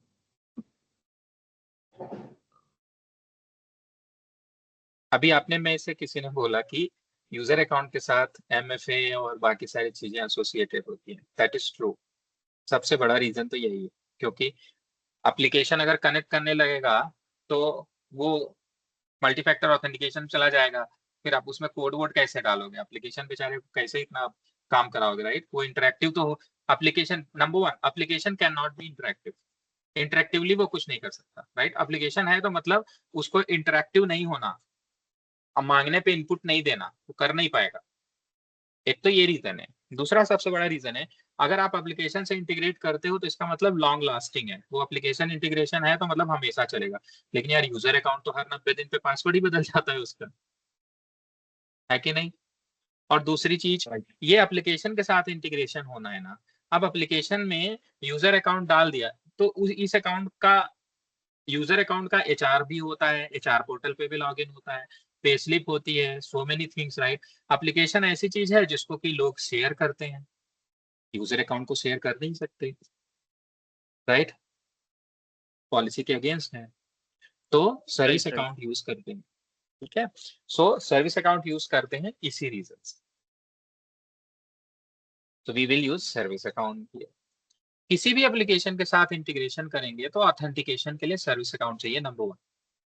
नंबर टू, जो एप्लीकेशन हमारा होता है ना, ये एप्लीकेशन जब इंटरेक्ट करेगा AWS के साथ तो एप्लीकेशन का अपना इंटरफेस होता है जिसको हम बोलते हैं API, we call it as API, and इसको एप्लीकेशन प्रोग्रामिंग इंटरफेस। तो ये यूजर के इंटरफेस हैं। यूजर इंटरफेसेस कितने होते हैं? CLI और GUI, खत्म। और एप्लीकेशन कैसे कनेक्ट करता है? अपने इंटरफेस से। तो एप्लीकेशन कनेक्ट कर पाए उसके लिए API होता है। अब API क्या होता है? API काम करता है वेब पे, वेब पर काम करता है, यानी पोर्ट 80N443 पे काम करता है, लेकिन वेब के कॉल पे काम करता है। API बेसिकली क्या करता है ना, वेब के कॉल्स अगर आपको पता हो तो वेब के कॉल्स होते हैं like get, post, update, delete, right. ये वेब के कॉल्स हैं। अगर आपको वेबसाइट से कोई इंफॉर्मेशन लेके आनी है तो you will perform a get call.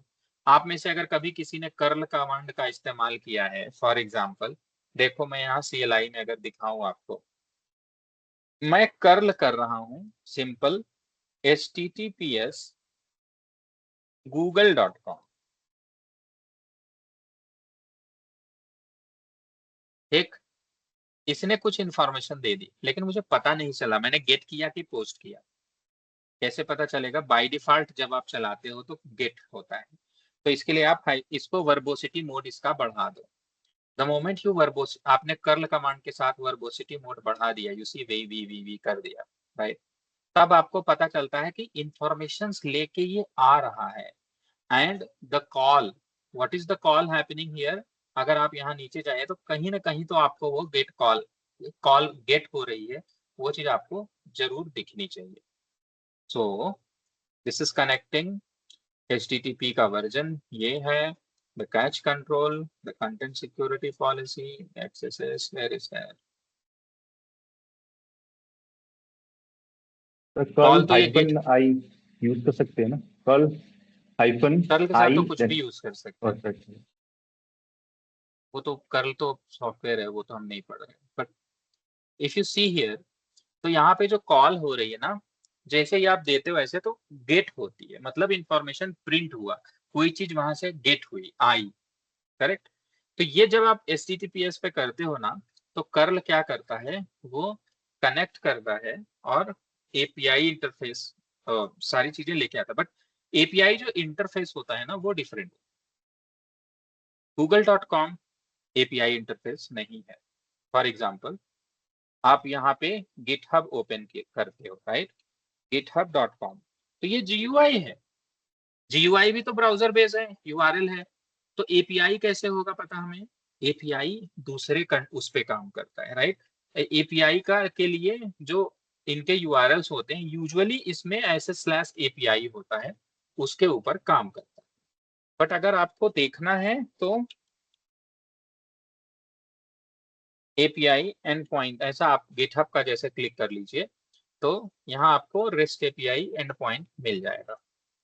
तो पहले वाले पे ही चलते हैं। ये तो एक्चुअली API का इंटरफेस ये है, HTTPS API, ये है। तो आप ब्राउजर में इसको डालेंगे तो ब्राउजर API का काम करने लगा। देखो आ गए, दिखा? ये कौन सी कॉल हुई है? अगर आपको ब्राउजर्स में देखना है तो आप इसको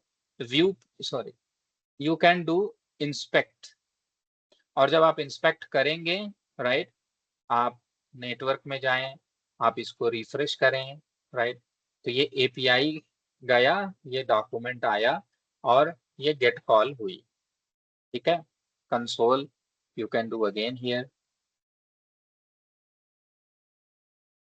खुल जाओ, ठीक है। So this is the call, ये रिजल्ट है जो हमें मिलता है। रिजल्ट मिल किस में रहा है भाई लोग? ये है जेशान, ये जो जिसमें आ रहा है ये डेटा, इसको हम बोलते हैं जेशन, ठीक। तो API एक तो क्या होता है यार, API एक इंटरफेस होता है जिसका URL काम तो करता है वेब पे ही, लेकिन उसका URL अलग होता है, राइट। और उस पे हम अलग अलग उसके एंड पॉइंट्स होते हैं, मतलब क्या कराना है उसका URL अलग। जैसे फॉर एग्जांपल मैं यहाँ पे अगर आपको चलूं, मैंने अभी api.github.com किया, ये मेन URL है। ये है रेस्ट एंड पॉइंट्स। जैसे क्या करना है, जैसे लिस्ट करना है आपको ऑर्गेनाइजेशन की रिपोजिटरीज ना, तो एंड पॉइंट ये है। क्या करना पड़ेगा आपको इसमें? आपको इसे कॉपी करना है, ये यहाँ पे जाना है, सारी की सारी इंफॉर्मेशन आपकी जेशन में आएगी। देखो कैसे आती है। तो मैंने मेरी जो ऑर्गेनाइजेशन है वो यहाँ पे लिख दिया, जैसे मी विजय, और ये मैंने रिपोज डाला। Now what did you see here कि ये लिस्ट में आ रहा है और सारी रिपोजिटरीज का नाम। सो ट्रेनिंग अज्योर आ रहा है, ठीक, ये नाम आ रहा है, ठीक, ये पहला रिपोजिटरी। दूसरा रिपोजिटरी ट्रेनिंग जीसीपी, तीसरा रिपोजिटरी ये टेस्ट एक्शन, चौथा रिपोजिटरी और उसकी सारी प्रॉपर्टीज। तो आप क्या देख रहे हो कि ये गेट कॉल हो रही है सारी की सारी, जिससे कि इंफॉर्मेशन आ रही है। और इंफॉर्मेशन आप क्या देख रहे हो कि एपीआई इंटरफेस में सारी इंफॉर्मेशन जो होती है ना, वो जेसन के फॉर्मेट में आती है। और अगर हमें स्पेसिफिक इसमें से कुछ चाहिए तो हमें उसे फॉर्मुलेट करना पड़ता है। तो list of the organisational repositories वो आपको यहाँ दिख गई। इंडिविजुअल रिपोजिटरी देखनी है तो उसके लिए भी हमारे पास एंड पॉइंट होगा, जो कि उस एंड पॉइंट पे कॉल करोगे तो वो इंफॉर्मेशन लेके आएगा। तो एपीआई क्या होती है समझ में आ गया होगा। APIs are the end points, right. आप गेट कॉल कर सकते हो। If you see here curl का, यहाँ पे आपके ऑर्गेनाइजेशंस रहेंगे, ये गेट कॉल है, राइट। अगर आपको क्रिएट करनी है तो you can do post call also. You see here post. तो अगर आपको पोस्ट कॉल करना है तो बेसिकली आपको हाइफन कैपिटल एक्स लगा के मेथड लिखना पड़ता है। अगर आपने मेथड नहीं लिखा तो डिफॉल्ट मेथड क्या होता है, गेट होता है। तो आपने पोस्ट कर दिया, पोस्ट किया, उसके बाद आपने, जब आप पोस्ट करते हो तो आप डेटा अपना जो है, जो आपका डेटा है वो आप जेसन में ही पास करते हो। जैसे यहाँ पे देखो ये डी, राइट, ऑर्गेनाइजेशन की रिपोजिटरी क्रिएट करने का ये ओवरऑल कमांड है, ठीक है। अब इसमें हाइफन डी करके नेम दिया गया है, कॉमा डिस्क्रिप्शन दिया गया है, होम पेज और ये बाकी चीजें, राइट। प्रॉपर्टीज जो है वो सारी की सारी कैसे जा रही है, जेसन के फॉर्मेट में जा रही है। अगर आपको क्रिएट करना है तो पूरा डेटा लिखो, पोस्ट कॉल करो एपीआई पे, क्रिएट हो जाएगा। अगर आपको इंफॉर्मेशन निकालनी है, गेट कॉल करो, कोई एक प्राइमरी की दो, पूरा डेटा जेसन फॉर्मेट में आ जाएगा। But the format remains one, Jason. तो इट बिकम्स वेरी इंपॉर्टेंट कि आप जेसन को थोड़ा और अच्छे से समझें, राइट। चलते हैं थोड़ा सा जेसन के बारे में समझने की कोशिश करते हैं कि ऐसा क्या हो जाता है जिससे कि एपीआई जेसन को समझ लेता है। तो अगर जेसन को हम देखें तो जेसन स्टार्ट होता है करली ब्रेसेस से। जेसन इज ऑल अबाउट की वैल्यू, की वैल्यू, की वैल्यू। अब की वैल्यू क्या होती है, जैसे नेम और उसके बाद रीजन, सिटी, उसके बाद पुणे। ये एक Jason object, single Jason object. इस जेसन ऑब्जेक्ट में जो पहला वर्ड है वो है की, और जो ये है वो है वैल्यू। इस नेम की वैल्यू क्या है, विजय। इस नेम की वैल्यू, सिटी की वैल्यू क्या है, पुणे। ऐसे ही आता है। और अगर ये एक ऑब्जेक्ट है तो अगर हमारे पास मल्टीपल ऑब्जेक्ट हो सेम टाइप के तो हम उसे बोलते हैं लिस्ट। और लिस्ट स्टार्ट होती है जब ऐसे किया जाता है, यानी स्क्वायर ब्रैकेट में इस्तेमाल किया जाता है। ये देखिए, ठीक। अगर कोई भी लिस्ट आपको बनानी है तो लिस्ट में आइटम आप ऐसे डालते हो स्क्वायर ब्रैकेट, ठीक। जैसे कि मान लो मैं यहां शुरू करूं, मैंने लिखा ए, कॉमा, पहला ऑब्जेक्ट, दूसरा ऑब्जेक्ट बी, कॉमा, तीसरा ऑब्जेक्ट सी, राइट। तो ये लिस्ट है। इस लिस्ट के अंदर हमारे पास तीन ऑब्जेक्ट है, पहला, दूसरा, तीसरा। तो वैसे ही यहाँ पे ऑब्जेक्ट हो सकते हैं। इस तरह के ऑब्जेक्ट को हम बोलते हैं मैप। आगे हम और डिटेल में पढ़ेंगे डेटा टाइप्स के बारे में। तो पहला ऑब्जेक्ट, दूसरा ऑब्जेक्ट तो कामा करके सेम फिर यहाँ पे मैं लिखूंगा, और फिर मैं लिखूंगा यहाँ पे अगेन नेम, फिर मैंने लिखा राम, फिर मैंने लिखा सिटी, और फिर मैंने यहाँ पे लिखा टेली। क्या देखा आपने, this is a list of same object. लेकिन ऑब्जेक्ट में क्या हो रहा है, की नहीं बदल रही भैया, सिर्फ वैल्यू बदल रही। तो जेसन इज ऑल अबाउट की वैल्यू पेयर, है ना। जेसन इज ऑल अबाउट की वैल्यू पेयर। तो अगर मैं गेट करूंगा तो ये लिस्ट आएगी। अगर मैं पोस्ट करूंगा सेम इसी जेसन डेटा को तो ये चीज एग्जिस्ट नहीं करती होगी तो बन जाएगी। तो पोस्ट से चीजें बन जाती हैं, गेट से चीजें आती हैं। तो एपीआई क्या है? एपीआई वो इंटरफेस है जो सिर्फ जेसन समझता है, जेसन लेगा, जेसन देगा। जीयूआई और सीएलआई क्या है? वेरिएबल है उसमें। इंटरफेस यूजर इंटरैक्ट करता है, कमांड लाइन इंटरैक्टिव है। जीयूआई क्या है? इंटरैक्टिव है। You give options one by one. CLI में भी आप दोगे तो may be that it can ask name, give it, enter, city, give it, enter, possible, we can create, right. CLI में या तो आप हाइफन हाइफन करके सारे ऑप्शन देके इंटर ही कर दो एक बार में, right, that will create. CLI GUI में क्या है? आपने क्रिएट बटन पे क्लिक किया, फिर आपने सारे ऑप्शन भरे, उसमें भी आप की वैल्यू ही भर रहे हो। वर्चुअल मशीन का नाम, वर्चुअल मशीन की आईपी, उसका सबनेट, उसका वीपीसी, उसका साइज, उसकी एमआईआईडी भर लिया, भरने के बाद सबमिट किया, बंद। तो एक्चुअली जो सीएलआई और जीयूआई है वो भी अगर हम ध्यान से देखें तो उसमें भी डेटा भरा जाता है और डाला जाता है, जब पोस्ट किया जाता है एक तरह से, right.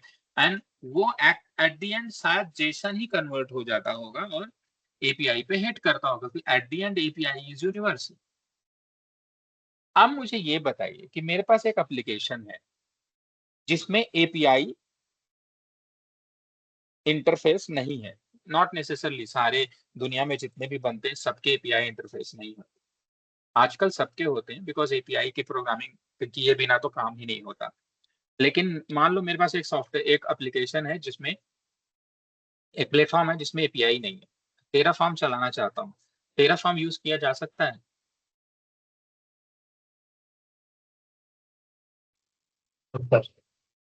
No, no, primarily no, but could be. No इसलिए क्योंकि टेराफॉर्म क्या करता है ना, प्रोग्राम है, एप्लीकेशन है, और अभी मैंने आपको डिजाइन में समझाया, जब एप्लीकेशन कनेक्ट करता है तो वो जीयूआई सीएलआई पे नहीं करता, वो एपीआई पे कनेक्ट करता है।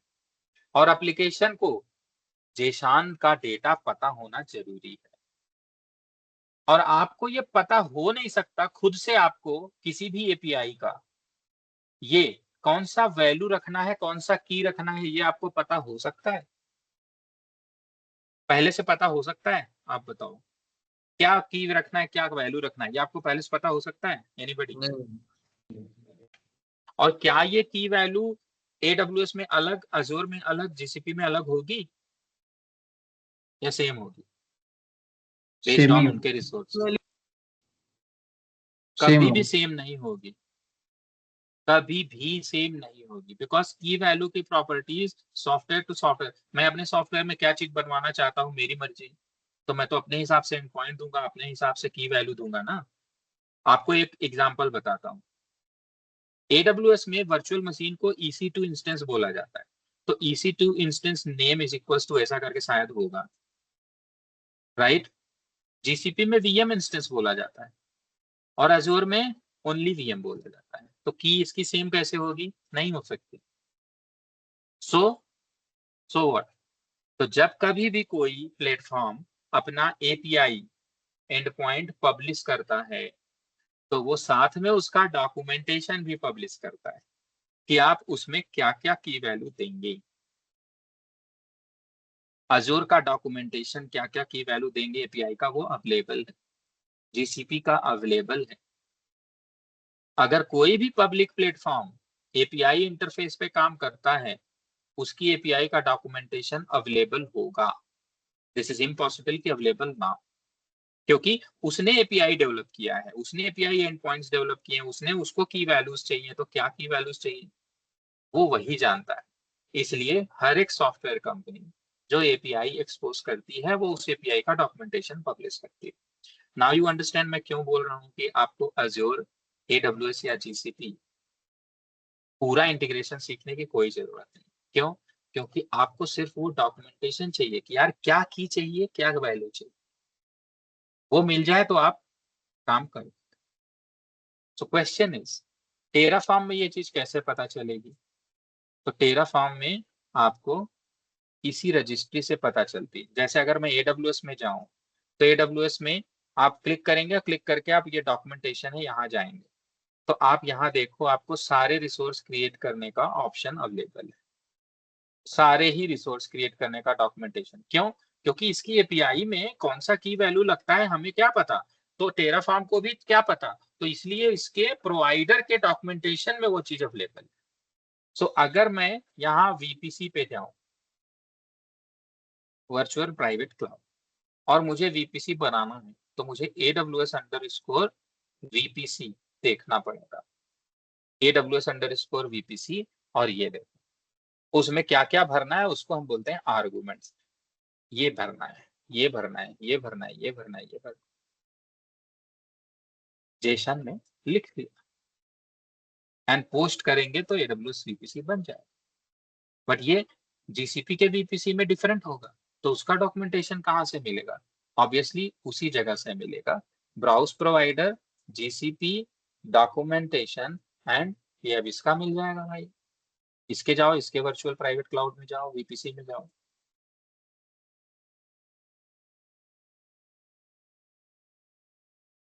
नेटवर्क में फायरबेस,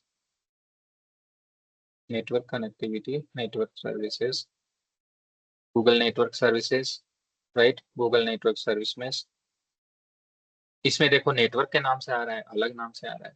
तो ये चीज आपको कभी पता नहीं हो सकती कि अगर आपको GCP में क्रिएट करना है या AWS में या Azure में, तो क्या देंगे, क्या लिखेंगे, वो आपको नहीं पता सकती। उसके लिए आपको उसका डॉक्यूमेंटेशन देखना पड़ेगा। लेकिन सिर्फ किस चीज के लिए, कौन सा की रखना है, कौन सा वैल्यू रखना है, ओवरऑल टेराफॉर्म कैसे लिखना है, वो टेराफॉर्म है। सिर्फ की वैल्यू के लिए रेफरेंस चाहिए, बाकी टेराफॉर्म सब जगह सेम। ठीक है, so far so good, logic Yes, clear हो रहा है ना? yes. Yes sir. Okay, good. So हम लोग समझ रहे हैं कि API how it becomes very much important, कि किसी एप्लीकेशन का API होना चाहिए। बट ये जो मैंने आपसे अभी बोला कि डॉक्यूमेंटेशन पब्लिश करता है, वो ध्यान से सुनना, क्योंकि अब मैं आपको टेराफॉर्म और प्रोवाइडर का लिंकेज बताने जा रहा हूँ। Because how does Terraform works, आपको ये तो पता हो गया, लिखेंगे और प्लान करेंगे और अप्लाई करेंगे। लेकिन ये जब आप लिखते हैं ना, तो आपको प्रोवाइडर चाहिए होता है। तो अब मैं आपको लिंकेज बताने जा रहा हूँ, बहुत ध्यान से सुनना। डॉक्यूमेंटेशन आप एज ए यूजर जाके देख सकते हो, लेकिन टेराफॉर्म कैसे पता चलेगा?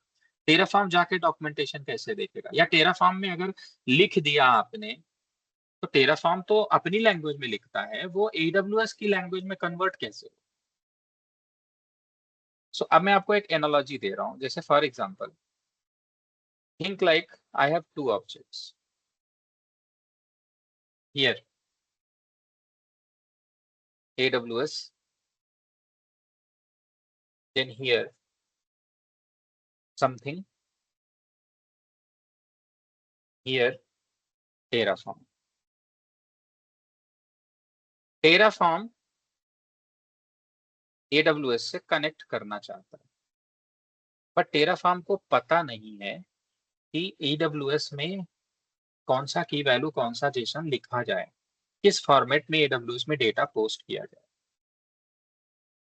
तो Terraform को अगर एक डिक्शनरी मिल जाए, जैसे मान लो, गिविंग एन एग्जांपल, इसके जस्ट नीचे US प्रेसिडेंट बिडेन, सही एग्जांपल नहीं है।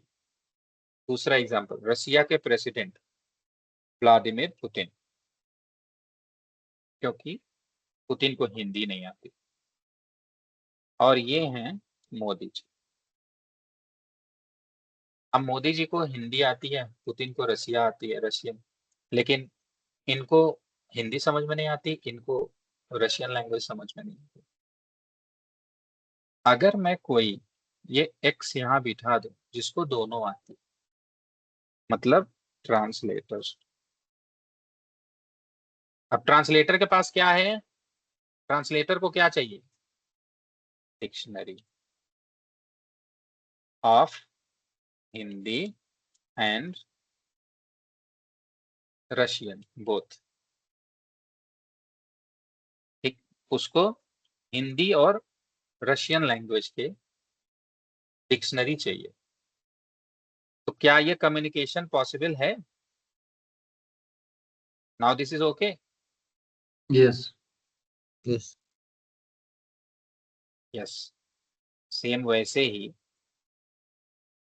टेराफॉर्म बेचारा थेरा सॉफ्टवेयर, इसको पता नहीं होता कि इसको कौन सी लैंग्वेज समझ में आती है, तो इसको चाहिए होता है एक चीज जिसको हम बोलते हैं प्रोवाइडर, या इसी को बोला जाता है plugins. Module and plugins are different in Terraform. इसी को बोलते हैं हम प्लगइन्स, प्रोवाइडर प्लगइन्स। तो टेराफॉर्म को प्लगइन्स या प्रोवाइडर क्यों चाहिए? उसको इसीलिए चाहिए क्योंकि टेराफॉर्म एक प्रोग्राम है, वो AWS पे भी काम कर सकता है, GCP पे भी कर सकता है, गिटहब पे भी, जिस पे बोलो उस पे कर दे, कोई टेंशन नहीं। लेकिन बस उसको उसकी लैंग्वेज समझ में आनी चाहिए, और उसकी लैंग्वेज समझ में आनी चाहिए इसीलिए हर एक टारगेट के जहां पे टेराफॉर्म प्रोविजनिंग कर सकता है उसके प्रोवाइडर्स अवेलेबल है। तो जब कभी भी आप टेराफॉर्म लिखोगे, आप प्रोवाइडर ब्लॉक में प्रोवाइडर पहले मेंशन करते हो, और जब आप मेंशन करते हो और पहली बार टेराफॉर्म इनिशियलाइज करोगे, तो टेराफॉर्म सबसे पहला काम क्या करता है? वो प्रोवाइडर से डिक्शनरी लेके आता है। ला पहले बता मेरे को क्या लिखूं, मैं समझ में नहीं आ रहा है। तो सबसे पहला काम टेराफॉर्म को क्या चाहिए होता है? टेराफॉर्म लिख लिया तुरंत काम नहीं करेगा, पहले वो प्रोवाइडर डाउनलोड करके ले आएगा। और टेराफॉर्म इनिट कमांड से यही होता है कि प्रोवाइडर डाउनलोड करके ले आता है। प्रोवाइडर कहाँ से डाउनलोड करके ले आता है भैया? रजिस्ट्री से। रजिस्ट्री क्या है? यही तो है Terraform registry. Terraform registry, registry.terraform.io, इसी को तो टेराफॉर्म की पब्लिक रजिस्ट्री बोलते हैं। पब्लिक क्यों है? क्योंकि पब्लिक के लिए अवेलेबल है, कोई यूजर आईडी पासवर्ड नहीं, anybody can use it, publicly available, that is why it is public registry. Public registry would have all the providers, public registry would have all the modules, would have all the policies, sentinel policies, would have all the run tasks। Total 4370 provider है। इसका मतलब Terraform को 4370 resources के साथ इस्तेमाल किया जा सकता है उनको क्रिएट करने के लिए। तो टेराफॉर्म, पहली चीज, टारगेट पे एपीआई होना जरूरी है। दूसरी चीज, उस टारगेट एपीआई का प्रोवाइडर होना जरूरी है, और वो प्रोवाइडर नहीं हुआ तो टेराफॉर्म काम नहीं कर पाएगा, भले वो एपीआई इंटरफेस पे अवेलेबल हो, राइट। अब आते हैं टेराफॉर्म में ये जो प्रोवाइडर है, ये हम देख रहे हैं टीयर हमारे पास 3 है। इनका क्या मतलब है? ठीक है, राधेकांत जी बोलिए। सर यहाँ टारगेट एपीआई आप AWS वगैरह के लिए बोल रहे हैं ना? AWS वगैरह के लिए बोल रहा हूँ, करेक्ट करेक्ट। टारगेट एपीआई मतलब जहां पे हम प्रोविजन करना चाहते हैं। तो यहाँ ये जो प्रोवाइडर्स हैं, अब सोचने वाली बात ये है कि यार ये फिर जब प्रोवाइडर इसको चाहिए होता है या वो डिक्शनरी चाहिए होती है जो अब डिजाइन में आ गए, तो यार ये प्रोवाइडर, जैसे ये डिक्शनरी आपको पता है ऑक्सफोर्ड की भी आती है डिक्शनरी, और बहुत सारे पब्लिकेशंस की आती है ना। तो यार प्रोवाइडर जो है ये कौन लिखता होगा? इसमें भी ऐसा तो नहीं कि कई सारे आते हैं, हो सकता है। तो इसलिए प्रोवाइडर्स भी कोई ना कोई तो लिखता ही होगा ना। तो प्रोवाइडर्स जो लोग लिखते हैं उनकी 3 category. Number 1, official providers, official tier of provider. ये चीज डॉक्यूमेंटेशन में ऑलरेडी मेंशन है, ठीक। पहले तो हम लोग यहाँ पे ये राइट प्लान अप्लाई, उसके बाद हम लोग प्रोवाइडर का सेक्शन पढ़ेंगे, राइट। एसेट वेरिएबल, ये हमारा इंट्रोडक्शन। प्रोवाइडर्स पहले देख लेते हैं, ठीक है। प्रोवाइडर्स जो हैं ये यहाँ पे, so what is the Terraform provider? Terraform relies on plugins called providers to interact with cloud providers, SaaS providers, and other APIs. What provider do? Each provider add a set of resource type and data sources that Terraform can manage. मतलब वही उसके पास सारा information होता है dictionary के form में, ठीक है। नाउ टेराफॉर्म रजिस्ट्री जो है वो मेन डायरेक्टरी है जहां से हम डाउनलोड कर सकते हैं प्रोवाइडर बाय डिफॉल्ट। तो ये जो डाउनलोड कर सकते हैं तो उसमें बेसिकली 3 टियर हैं, official, partner and community. Official में ऐसे प्रोवाइडर्स होते हैं जो टेराफॉर्म हैशिकार खुद उनके प्रोवाइडर्स लिखता है, मतलब बेचारे टेराफॉर्म को या हैशिकार कंपनी को कंटिन्यूअसली उनके एपीआई एंड पॉइंट का डॉक्यूमेंटेशन देखना होता है। हो सकता है वो सॉफ्टवेयर कंपनी कल को एक नई सर्विस लॉन्च करे, उसका एक नया API provider API and point लिखते हैं ना, तो उनको देखना पड़ता है कंटिन्यूअसली और उसके प्रोवाइडर्स को मैनेज करना पड़ता है। Now you may be surprise कि सर अगर प्रोवाइडर जो होते हैं वो एंड पॉइंट पे डिपेंड करते हैं, और आज हमने एक प्रोवाइडर लॉन्च किया और कल किसी एडब्ल्यूएस ने एक नई सर्विस लॉन्च की तो उसका एंड पॉइंट भी उसके एपीआई में आ गया, तो अब ये वाला प्रोवाइडर तो उसे नए वाले को प्रोविजन कर ही नहीं पाएगा ना, तो कैसे होगा काम। तो इसमें होते हैं प्रोवाइडर के वर्जन्स। कैसे होते हैं आओ जरा देखते हैं। सो जब आप प्रोवाइडर किसी भी प्रोवाइडर को आप सेलेक्ट करोगे तो आपको दिखेगा वर्जन, और आप क्लिक करोगे तो आप देखोगे प्रोवाइडर्स के वर्जन कब कब पब्लिश हुए। See this. तो जब भी एपीआई के एंड पॉइंट में कोई नया यूआरएल आता है या कोई नया एंड पॉइंट आता है या कोई चेंज होता है सिक्योरिटी रीजन से, तो उसका रिस्पेक्टिव प्रोवाइडर टेराफॉर्म का जो होता है उसका नया वर्जन आता है, पब्लिश किया जाता है। See that's how. Now the question is, जो मैं आपको बता रहा था कि ऑफिशियल कौन होते हैं। ऑफिशियल वो प्रोवाइडर्स हैं जिनके प्रोवाइडर के प्लगइन फाइल्स को, right Sudhir beyond mute please, उनके प्लगइन प्रोवाइडर्स को हैशिकार कंपनी खुद मैनेज करती है, और ये चीज मैंने यहाँ पे लिखा हुआ, name space managed by official providers are owned and maintained by HashiCorp. HashiCorp खुद मैनेज करती है। और मैं आपको कोड लिखने के टाइम में बताऊंगा भी कि कैसे आप आइडेंटिफाई कर पाओगे कोड लिखने के टाइम में ही कि कौन सा ऑफिशियल है। पार्टनर कौन से होते हैं? पार्टनर वो प्रोवाइडर्स हैं जिनको की टेराफॉर्म, जो कंपनी वाले होते हैं ना पार्टनर, जैसे अलीबाबा क्लाउड, तो अलीबाबा वाले खुद अपने लिए टेराफॉर्म का प्रोवाइडर अपने प्रोडक्ट के लिए वो खुद ही मैनेज करते हैं और वो यहाँ पे पब्लिश कर देते हैं। आओ जरा देखें, अगर मैं फिल्टर करूं ओनली ऑफिशियल में क्लाउड प्रोवाइडर्स में AWS, Azure, GCP इन तीनों का और कुबरनेटिस, इनका जो प्रोवाइडर है वो हैशिकार खुद मैनेज करता है। देखो ऑफिशियल का फिल्टर मैंने लगाया। साथ ही साथ आप यहाँ भी देख सकते हो बाई हैशिकार्प लिखा है, by HashiCorp, by HashiCorp, by HashiCorp, हर सभी में बाई हैशिकार्प खुद। There are 33 only providers which is officially managed by HashiCorp for Terraform. Rest of the other providers are managed by either the partners. Now click and you will see partner. So if you click on partner, you will see Alibaba Cloud or Oracle Cloud Infrastructure. इनके जो providers हैं, it is managed by not HashiCorp but the provider itself. जैसे और कैसे, तो Azure manage करता है ALZ, Apex del manage करता है Apex का, APKO चेन गार्ड डेव वाले APKO को मैनेज करते हैं। JFrog सूजे की जो कंपनी है वो आर्टिफैक्टरी, ये प्रोविजनिंग भी टेराफॉर्म्स होती है, इसको मैनेज करती है। If you see, there are many other providers, right? The Azure DevOps is also a provider which is managed by Microsoft, right? Barracuda Networks manage करता है Barracuda Web Application Firewall WAF. So these are the partners, right? VMware Carol.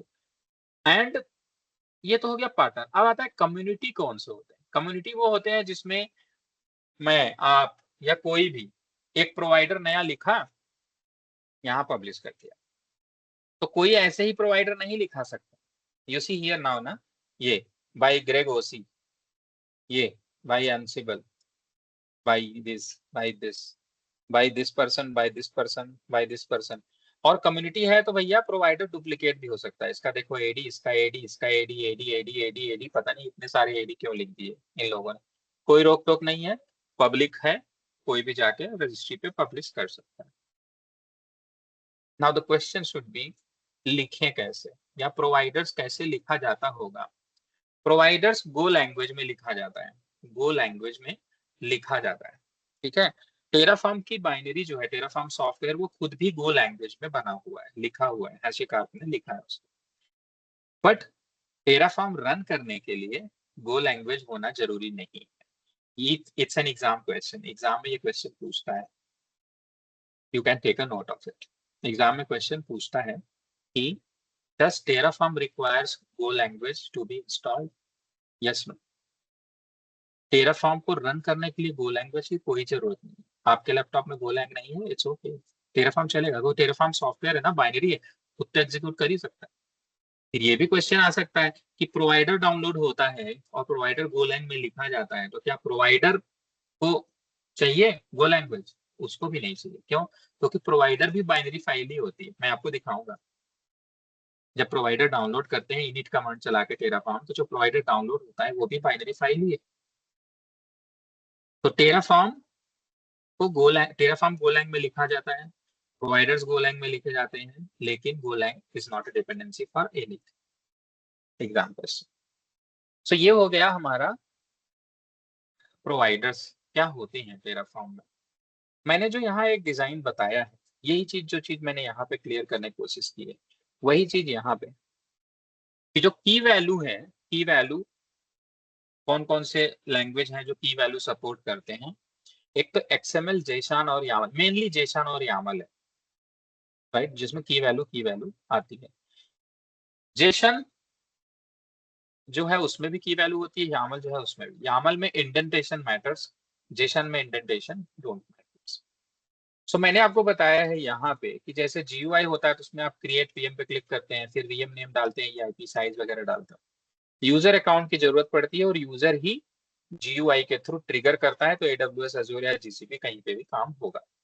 CLI जो होती है वो user account again trigger करता है, user trigger करता है एंड देन रिसोर्स क्रिएट होता है। API जो होता है उससे प्रोग्राम कनेक्ट करता है और सर्विस अकाउंट के थ्रू ऑथेंटिकेट करता है, और मेनली जेसन में चीजें लिखी जाती हैं, ठीक। तो टेराफॉर्म हमारा एक एप्लीकेशन है, प्रोग्राम है, इसको भी अगर कनेक्ट करना है तो वो API से ही कनेक्ट करेगा, ठीक, API से ही कनेक्ट करेगा।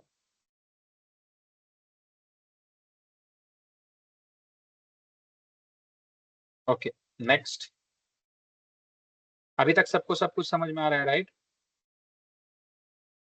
Yes sir. यस। तो यहाँ पे अभी नेक्स्ट जो 30 मिनट है हमारे पास, उसमें लेट्स ट्राई टू अंडरस्टैंड कि टेराफॉर्म इंस्टॉल कैसे किया जाए। स्टार्ट, अभी टेराफॉर्म के बारे में हमें समझ में आ गया, इंफ्रास्ट्रक्चर एज ए कोड क्या होता है वो समझ में आ गया, टेराफॉर्म को प्लगइन की जरूरत होती है वो भी समझ में आ गया।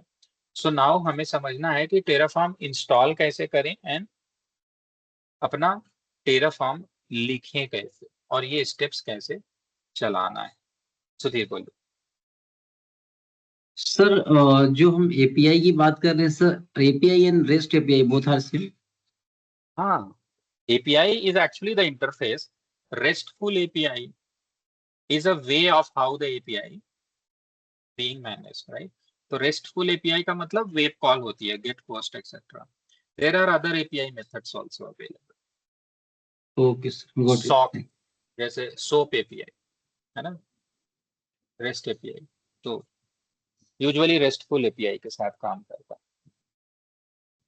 सर प्रोवाइडर में जो आपने बताया तीन तरह का, ऑफिशियल और पार्टनर, तो ऑफिशियल ने बताया कि टेराफॉर्म खुद मैनेज करता है, AWS और Azure, 3-4 एग्जांपल है। मैनेज करने का हाँ, मतलब मैनेज करने का मतलब उनके प्रोवाइडर लिखता है। प्रोवाइडर है क्या? प्रोग्राम है ना, प्रोग्राम है। प्रोवाइडर भी बाइनरी फाइल है, प्रोग्राम है, तो वो उनके प्रोवाइडर्स को खुद लिखता है और पब्लिश करता है, हैशिकार्प कंपनी खुद। ओके। और ये अलीबाबा ओरेकल जो है वो ओरेकल कंपनी खुद अपना ही खुद से मैनेज करती है और पब्लिश करती है। Okay, got it, thank you. मतलब जैसे डिक्शनरी पब्लिश करने की बात हो गई, तो AWS की चाइनीज डिक्शनरी, ये डिक्शनरी, ये डिक्शनरी, ये, तो इनके डिक्शनरी हैशिकार्प इनकी किताब पब्लिश करता है, ऐसा समझो। हाँ, और ये लोग अपना खुद का किताब पब्लिश करते हैं अपने बारे में। ठीक, थैंक यू सर। चलो भाई, तो अब हम लोग देखते हैं कि सेक्शन 2 इंस्टॉल कैसे किया जाए टेराफॉर्म CLI को। टेराफॉर्म CLI को इंस्टॉल करना बहुत आसान है सभी में। अगर आप विंडोज यूजर हैं तो आप विंडोज में पावर सेल में ये winget install hashicorp.terraform कमांड चला सकते हैं, इंस्टॉल हो जाएगा। ठीक, विंडोज का इंस्टॉलेशन ऐसे ही होता है। और दूसरा भी एक तरीका है कि आप टेराफॉर्म रिलीज डाउनलोड कर लीजिए। ये तरीका बेस्ट है और प्रीफर्ड है कि आप यही कमांड चलाइए, टेराफॉर्म इंस्टॉल हो जाएगा।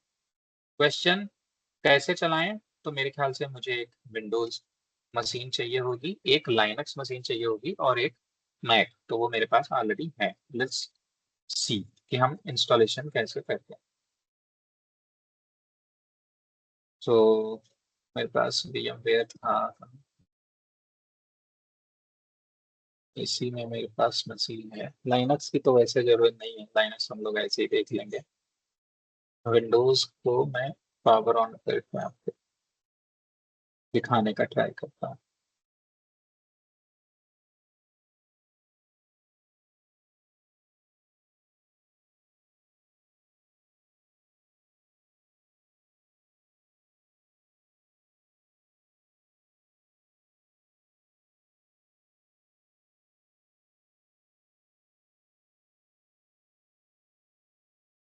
पावर ऑन हो जाए।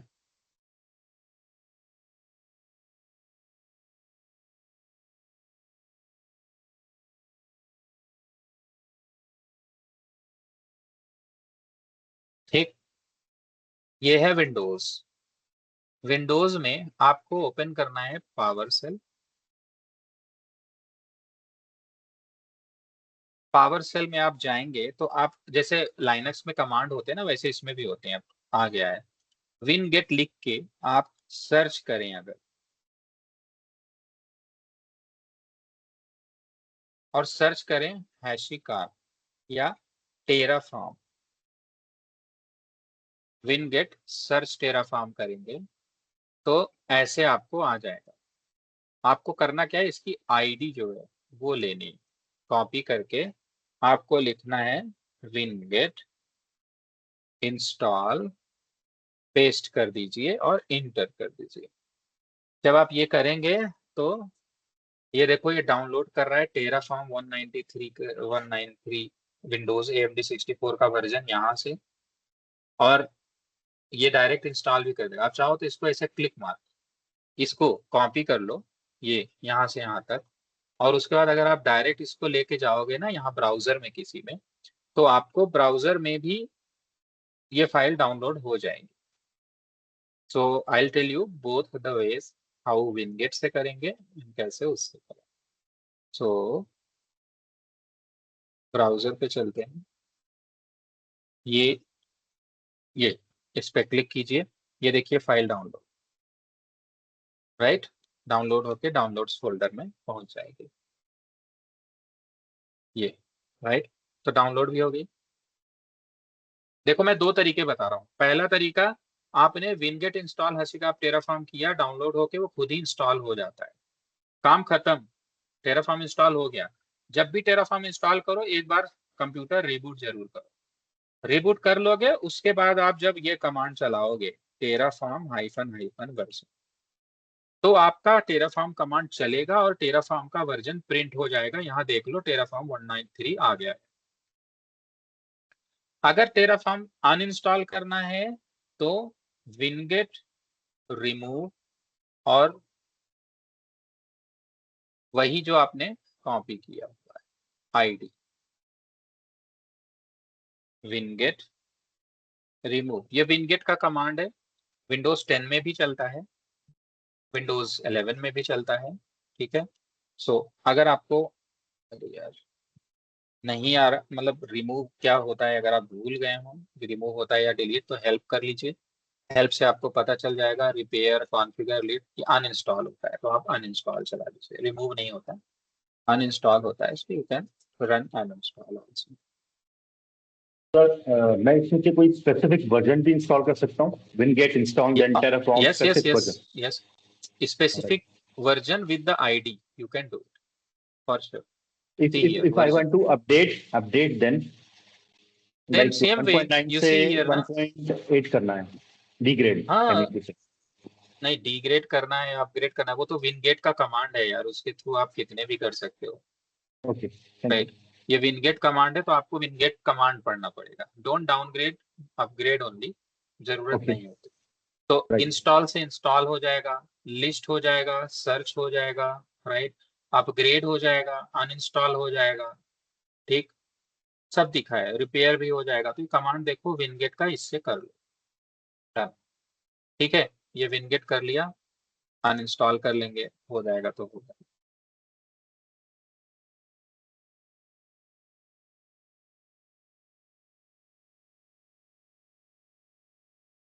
आईडी करके करना था, विनगेट लिस्ट कर लो तो आपको यहाँ क्या क्या इंस्टॉल है कितना वो दिख जाएगा, इसी हियर सबलाइम टेक्स्ट इंस्टॉल है, उसका वर्जन कहाँ गया, आईडी ही करनी है, आईडी डिफरेंट हो सकती है इसलिए टेराफॉर्म का अनइंस्टॉल हुआ नहीं। टेराफॉर्म इसमें से फाइंड आउट करके ये आईडी यूज करके अनइंस्टॉल कमांड चला देंगे ऊपर है सर, तो ऊपर चला अनइंस्टॉल गया, हो जाएगा। ऊपर चला गया, और ऊपर ये रहा, ऊपर से तीसरे नंबर पे, ऊपर से तीसरे नंबर पे। हाँ, सो हम इसको करके रन कर सकते हैं विनगेट से, ये विनगेट से इंस्टॉल हुआ है, सो इसका रन कर देंगे तो अनइंस्टॉल हो जाएगा। एक तरीका तो ये हो गया विनगेट से इंस्टॉल करने का। दूसरा तरीका जो है, इसको पहले अनइंस्टॉल कर लेते हैं, नहीं तो दूसरे तरीके से मैं आपको दिखा नहीं पाऊंगा।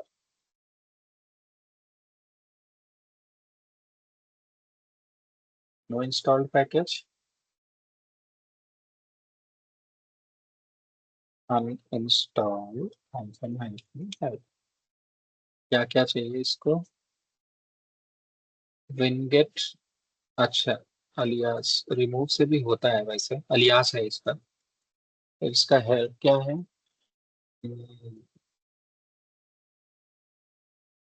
विनगेट अनइंस्टॉल करके we can query or otherwise we can give the id, direct the id or otherwise the name।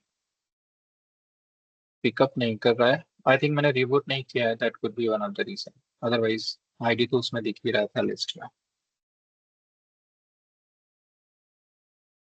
ठीक है, सो दिस इज इंस्टॉलेशन, देखते हैं अनइंस्टॉलेशन, इसी से विनगेट का एक पहला मेथड था। दूसरा एक मेथड है वो बड़ा इंटरेस्टिंग है कि आप विनगेट मान लो नहीं यूज कर रहे हो तो आप ब्राउजर पे जाओ, डाउनलोड करो रिलीज, कहाँ से करोगे देखो, टेराफॉर्म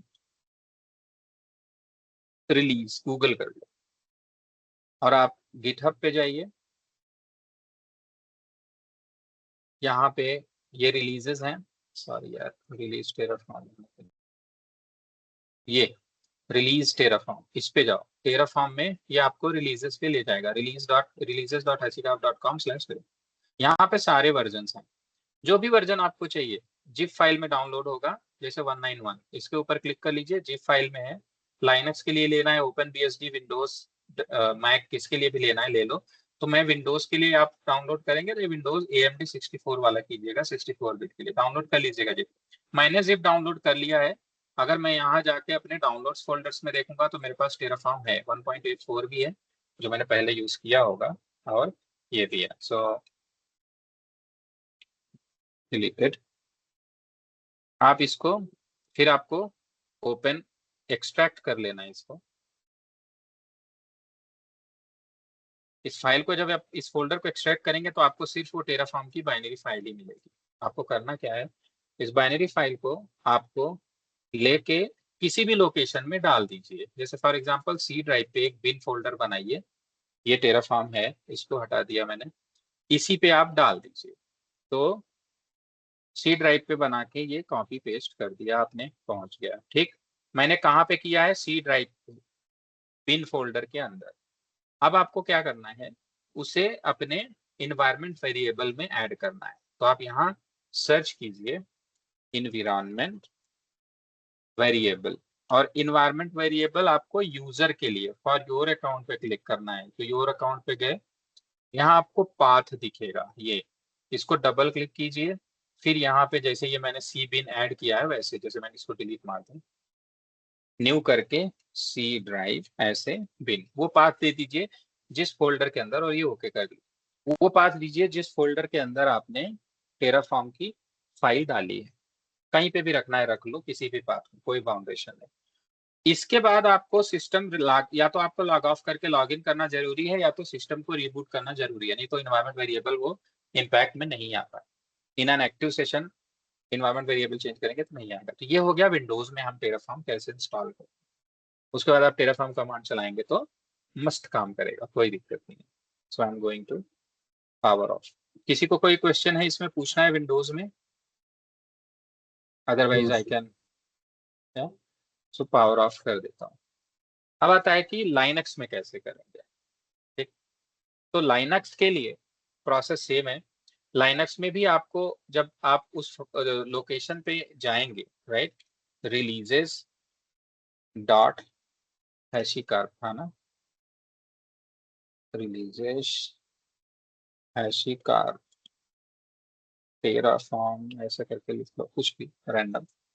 तो ये रिलीजेस हैशिकार्प टेराफॉर्म, जब आप इसमें जिस भी वर्जन के लिए, लेट्स से लेटेस्ट है 193, इस पे जाएंगे तो यहाँ आपको लाइनक्स का भी वर्जन मिलेगा, ARM, ARM64, AMD और 389। तो जैसे 64 बिट नॉर्मली होता है आपके पास, तो आप ये वाला डाउनलोड कर लीजिए। इसको भी डाउनलोड करेंगे तो उसमें भी टेराफॉर्म की एक सिंपल सी बाइनरी होगी। तो उस बाइनरी को बस आपको MV कमांड करके USR लोकल बिन में डाल देना है, या पाथ में डाल देना है बस। इसमें भी इन्वायरमेंट वेरिएबल के पाथ में, उसमें भी इन्वायरमेंट वेरिएबल के पाथ में आप टेराफॉर्म कमांड चलाएंगे चल जाए। सेम प्रोसेस, जब आपका जो डॉक्यूमेंटेशन मैंने यहाँ दिया है इसमें अगर आप देखें तो सेम चीज लिखा है। लाइनक्स में ये है रिलीज का वो फोल्डर, ये जहां से आप लेके आएंगे। उसके बाद आप लेटेस्ट रिलीज का जो भी वर्जन होगा, लाइनक्स में आप क्या करेंगे, wget करेंगे, ये अनजिप करेंगे और ch मोड करके मूव कर देंगे टेराफॉर्म को USR लोकल बिन के अंदर। बस काम हो गया, टेराफॉर्म कमांड आ जाएगा। मैक ओएस में आपको क्या करना है, मैक ओएस में आप बेसिकली ब्रू टैप हैशिकार्प टैप करेंगे, टैप इनेबल हो जाएगा हैशिकार्प का। उसके बाद आप ब्रू इंस्टॉल हैशिकार्प टैप टेराफॉर्म कर देंगे, टेराफॉर्म आ जाएगा। तो मैक में ऑलरेडी मैंने करा हुआ है यहाँ पे, इसीलिए आप अगर देखें तो आपको टेराफॉर्म वर्जन कमांड पे टेराफॉर्म का वर्जन 191 दिख जाता है। अगर आप इन्वायरमेंट वेरिएबल वाले तरीके से करोगे तो आपको डाउनग्रेड अपग्रेड करना बहुत आसान रहेगा, क्योंकि आप उस फोल्डर, वो फोल्डर ऑलरेडी पाथ में है, आपको सिर्फ वो पर्टिकुलर वर्जन की डाउनलोड करके ले आनी है। राइट, यहाँ से देखो दिख रहा है ना, ये आप यहाँ पे सिर्फ जाएंगे ऐसे, आपको यहाँ से जो वर्जन चाहिए वो डाउनलोड करके ले आओ, उसकी बाइनरी आप पाथ में डाल दो, वही वर्जन का टेराफॉर्म इंस्टॉल आपके पास हो जाएगा। तो आपको कोई भी वर्जन का टेराफॉर्म चलाना है तो बहुत आसान रहेगा, आप इंस्टॉल करके चला सकते हैं कोई सा भी वर्जन। राइट, तो ये था विंडोज, लाइनक्स और मैक पे हम इंस्टॉलेशन कैसे करते हैं। Anyone has any questions?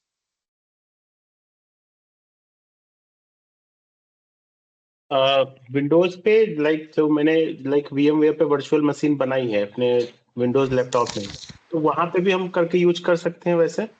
हाँ कर सकते हैं, अदरवाइज आप डायरेक्ट विंडोज लैपटॉप पे यूज करो, VM नहीं चाहिए हमें भाई।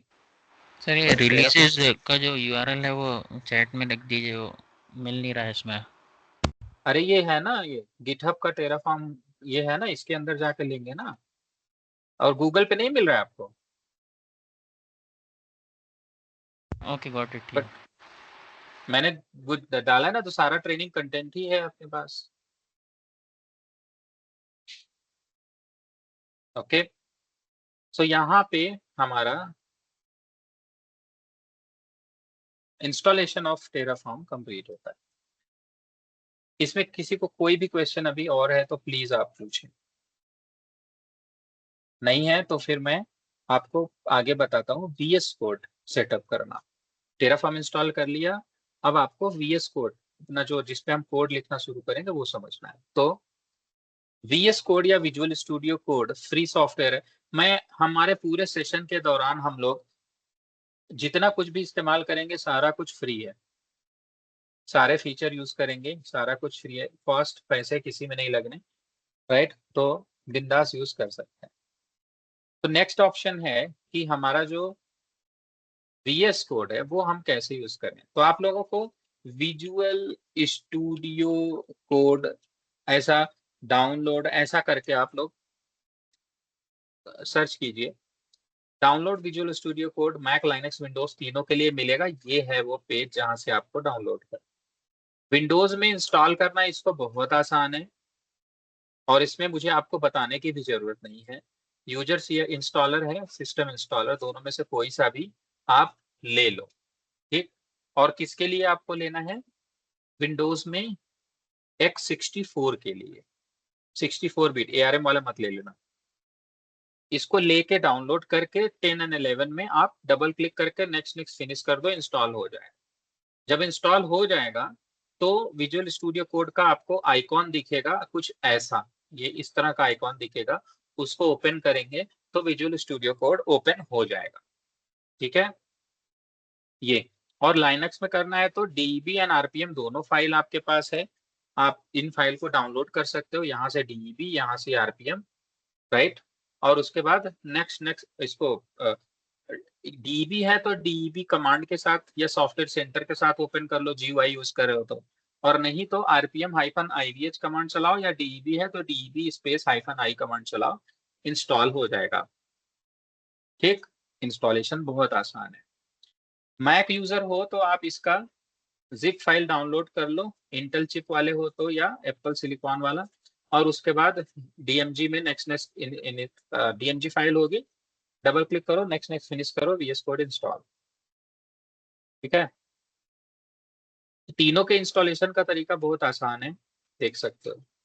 अगर आपको इंस्टॉल करना ही नहीं है मान लो, या सम रीजन आप इंस्टॉल नहीं कर पा रहे हो, तो आप कुछ इसको आपको सिर्फ अपना एक गिट चाहिए। देखो ये गिट है, आप एक गिट की रेपोजिटरी बना लो। गिट तो फ्री है 100%, ब्राउजर से आप कैसे काम करोगे वो बता रहा हूँ। तो आप ये आपका मान लो आपने एक रेपोजिटरी बनाई लॉगिन करके, फाइलों बहुत आसान है। गिट प्लीज आप github.com ओपन कीजिए, ये देखो ऐसे, ठीक है। मैं अगर इसमें लॉग आउट कर जाऊं अपना, ठीक है, राइट।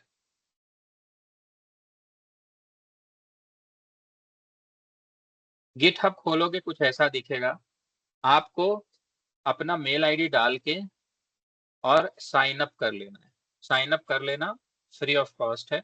साइन अप करोगे अपना मेल आईडी डाल के तो गिट ओपन, जो जो ऑप्शन पूछता जाएगा चले जाना, जैसे जीमेल बनाते हो वैसे ही। कोई क्रेडिट कार्ड नहीं है, कुछ नहीं है, बिंदास फ्री में यूज कीजिए, ठीक है। तो आप बना लेना, बनाने के बाद जब कभी भी आप साइन इन करोगे,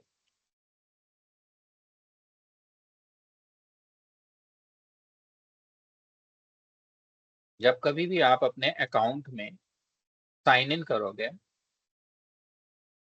तो लॉगिन करने के बाद आपको आपका अकाउंट दिखेगा। आपको बस खाली यहाँ प्लस दिख रहा है, इस पे जाना है, न्यू रिपोजिटरी बटन पे क्लिक कर लेना है। तो लेट्स से मैं यहाँ पे न्यू रिपोजिटरी बटन पे ये एक क्रिएट कर लेता हूँ, डिलीट मी के नाम से, बाकी ताकि बाद में डिलीट कर सको। पब्लिक रखिए चाहे प्राइवेट, पब्लिक रखेंगे तो आपका जो कोड है वो कोई देख भी सकता है। अगर आपको खुद से अपना प्राइवेट रखना है ताकि जब आप लॉग इन करो तभी वो रिपोजिटरी दिखे, प्राइवेट भी कर सकते हो। यहाँ ऐड पे क्लिक कर लो, रीडमी फाइल पे क्रिएट रिपोजिटरी कर लो, आपकी एक रिपोजिटरी क्रिएट हो जाएगी। रिपोजिटरी से फायदा क्या है कि VS कोड आप इंस्टॉल नहीं भी करेंगे तो काम चलेगा। कैसे, आपको जब रिपोजिटरी में जाओ तो यहाँ कोड दिख रहा है ना, कोड पे जाओ, यहाँ कोड स्पेसेस बटन मिलेगा, इस पे जाके create code space on main पे क्लिक मार दो। ये क्या करेगा, ये आपके लिए एक लाइनक्स मशीन प्रोविजन कर देगा और VS कोड भी चला देगा। So you see VS code आ गया, ये VS कोड चल गया, आपको एक टर्मिनल भी मिल जाएगा, इन शॉर्ट आपको लाइनक्स मशीन भी मिल जाएगी। ये देखो VS कोड चल गया और यहाँ पे देखो लाइनक्स मशीन आ गई। अब इस लाइनक्स मशीन में आप सूडो करके कुछ भी चाहो इंस्टॉल वगैरह भी कर सकते हो, जैसे सूडो करके बास किया, ठीक। अब इसमें अगर आप देखो तो इसमें टेराफॉर्म इंस्टॉल नहीं होगा, टेराफॉर्म नहीं है, तो लाइनक्स का जो इंस्टॉल करने का तरीका है उस तरीके से आप इसके अंदर इंस्टॉल कर सकते हो, ठीक, क्योंकि ये लाइनक्स मशीन है। अब नॉट ओनली दिस बट अगर आप इसमें 2 CPU है इस मशीन के अंदर और आपको 8 GB रैम भी मिल जाती है, टेम्परेरी मिलती है, राइट, बट ये मिलती है 15 दिन के लिए। तो यहाँ पे एक मशीन भी मिल गई और ये VS कोड भी मिल गया। अब आपको VS कोड तैयार कैसे करना है, जब आपके पास चाहे लोकल लैपटॉप का VS कोड, अच्छा लोकल लैपटॉप का VS कोड कैसा दिखता है, VS कोड पे आप क्लिक करेंगे तो ऐसा दिखेगा, दिख रहा है, ये VS कोड और ये मेरा VS कोड जो मैंने लोकल इंस्टॉल किया। विंडोज पे करो, मैक पे करो, लाइनक्स पे करो, किसी पे। तो आपको एक काम बहुत जरूरी है जो करना है, जैसे ही आपका VS कोड इंस्टॉल हो इस पे क्लिक कीजिए एक्सटेंशन पे, ठीक है, और एक्सटेंशन पे क्लिक करके आप एक एक्सटेंशन यहाँ लिखिए टेराफॉर्म और सर्च करेंगे टेराफॉर्म, तो आपको यहाँ पे ये हैशिकार्प का ऑफिशियल हैशिकार्प टेराफॉर्म दिखाई देगा और ऐसे इंस्टॉल बटन रहेगा, उस पर क्लिक कर दीजिएगा। एग्जाम्पल के लिए मैं यहाँ चलता हूँ और मैं लिखता हूँ टेराफॉर्म, टेराफॉर्म सर्च करेंगे, ये देखिए हैशिकार्प का टेराफॉर्म है, इंस्टॉल बटन पे क्लिक कर दीजिए, आपका टेराफॉर्म प्लगइन इंस्टॉल होगा तो ये दो नए आइकॉन आपको दिख जाएंगे। फायदा ये होगा कि इसको इंस्टॉल करने के बाद जब आप टेराफॉर्म लिखना शुरू करेंगे ना, फाइल वगैरह बनाना बहुत आसान हो जाता है, यहीं से आप फाइल डायरेक्टली कुछ भी बना सकते हैं। तो जब आप लिखना शुरू करेंगे टेराफॉर्म ना, तो उसमें जो भी प्रोवाइडर वगैरह यूज करेंगे वो ऑटो फिल होता चलेगा ज्यादातर कोड, इसलिए बड़ा अच्छा है, ठीक। तो यहाँ से आप फोल्डर बना सकते हैं, मेन फोल्डर के अंदर फाइल लिख सकते हैं main.tf और यहाँ पे फिर आप कोड लिख सकते हैं। ये देखो ऐसे टेराफॉर्म लिखा ना तो ऐसा करके आता जाता है, ठीक है। तो VS कोड जैसे मैंने अभी आपको बताया ये भी आपके पास इंस्टॉल होना चाहिए, नहीं इंस्टॉल कर पा रहे हो तो लोकली इंस्टॉल करो, ये मैं रिकमेंड करूंगा सबको। अगर नहीं कर पा रहे हो तो आप ये गिटहब में एक रेपोजिटरी बना के वहां भी यूज कर सकते हो, जो कोड आप उसमें लिखोगे सेव रहेगा, इन्वायरमेंट जब तक आप लॉग इन करते चलोगे वो आपका मशीन आपका इन्वायरमेंट भी आपको हमेशा मिलेगा। So don't worry. इसी के साथ आज का सेशन खत्म करते हैं, बाकी के लिए हम लोग कल मिलेंगे।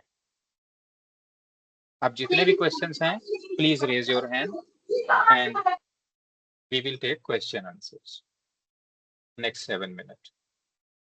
राधेकांत बोलिए, आप कुछ पूछना चाह रहे हैं? सर टेराफॉर्म और हैशी और टेराफॉर्म में कुछ डिफरेंस है क्या, दोनों डिफरेंट है क्या? ये जैसे ही है जैसे माइक्रोसॉफ्ट और विंडोज प्रोडक्ट है, माइक्रोसॉफ्ट कंपनी है, हैशिकार्प यहाँ पे भी हैशिकार्प कंपनी है, टेराफॉर्म उसका प्रोडक्ट है। सर एक्चुअली आप जब प्लगइन डाउनलोड कर रहे थे उसमें VS कोड में तो वो दोनों डिफरेंट दिखा रहा था, ऑफिशियल और नहीं वो प्लगइन्स, हाँ वो तो VS कोड का प्लगइन है यार। जैसे हैशिकार्प का ऑफिशियल प्लगइन मतलब हैशिकार्प मेंटेन करता है, ट्रस्ट कर सकते हैं, और वो प्लगइन्स एक्सटेंशन जो होते हैं विजुअल स्टूडियो कोड के ना, वो दुनिया भर के लोग पब्लिश करते रहते हैं, तो उनके भी आप चाहो तो यूज कर सकते हो, but similar kind of community जैसा आपने बताया, कम्युनिटी वाला। हाँ community. Any questions from anyone? हाँ सर, आपने जो ये बताया था कि कम्युनिटी एडिशन होता है और फिर उसके अलावा ये पार्टनर और ऑफिशियल एडिशन होगा, राइट? 3 तरीके का होगा। तो जो इसका कोई पेड प्रोडक्ट भी होता है क्या, जैसे GUI होता है, काफी सारे हम यूज करते हैं। होता है, कल हम लोग पढ़ेंगे उसको। तो कल हम लोग बेसिकली यही करेंगे, कल हम लोग पढ़ेंगे हैशिकार्प कंपनी है, हैशिकार्प का प्रोडक्ट है टेराफॉर्म। मैंने बोला था ना अभी मॉर्निंग में डिस्कस किया सेशन के स्टार्ट में कि टेराफॉर्म 2 वर्जन में आता है, कम्युनिटी और इंटरप्राइज। दोनों में क्या अंतर है, कैसा दिखता है, वो मैं आपको बताऊं। तो हमारा जो CLI है वो कम्युनिटी एडिशन है और इंटरप्राइज जो है वो GUI एडिशन है। इनके फीचर्स डिफरेंसेस वो भी हम लोग डिस्कस करेंगे फिर। एंड हम लोग कल अपना फर्स्ट प्रोग्राम लिखेंगे, सबसे पहला टेराफॉर्म का प्रोग्राम लिखेंगे। सो कम्युनिटी पार्टनर और ऑफिशियल है, ये रजिस्ट्री के टाइप हो गए फिर तो। हाँ, तो अलग अलग चीजें ना। टेराफॉर्म एज ए सॉफ्टवेयर खुद दो फॉर्म आता है, कम्युनिटी, एंटरप्राइज। प्रोवाइडर जिनको टेराफॉर्म यूज करता है उनके 3 टाइप होते हैं, official, partner, community. Terraform software provider, याद करो मैंने ये जब डिजाइन बनाया था तो उसमें नहीं दिखाया था ये वाला Putin translator Modi. Provider software, ये सॉफ्टवेयर है, ये प्रोवाइडर है, ये टारगेट। तो सॉफ्टवेयर 2 फॉर्मेट में आता है, 2 वर्जन होते हैं, कम्युनिटी और इंटरप्राइज।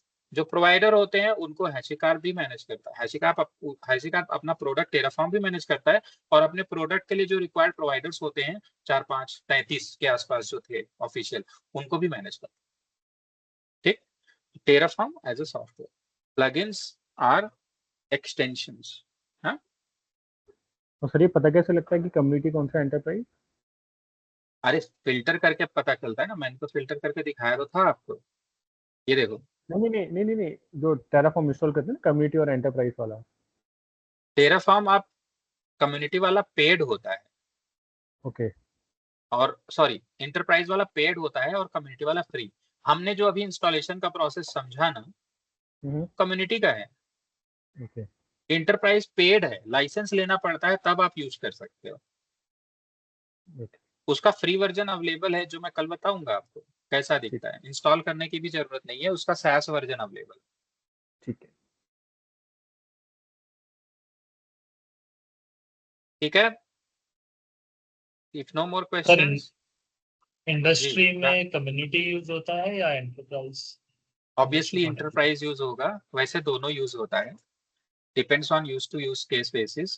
जो किसी को लाइसेंस कॉस्ट लेनी है, किसी को नहीं लेनी है, उसके हिसाब से, बट दोनों यूज होते हैं। इंटरप्राइज ज्यादा यूज होगा, जब मैं कल आपको बताऊंगा तो उनके फीचर्स तब आपको और समझ में आएगा कि कौन सा यूज करना चाहिए। फीचर्स समझने जरूरी है ना, अंतर समझना जरूरी है। ठीक है, बोल बंद करें क्लास आज की। कोई question? Okay, thank you Vijay ji. Okay sir, thank you.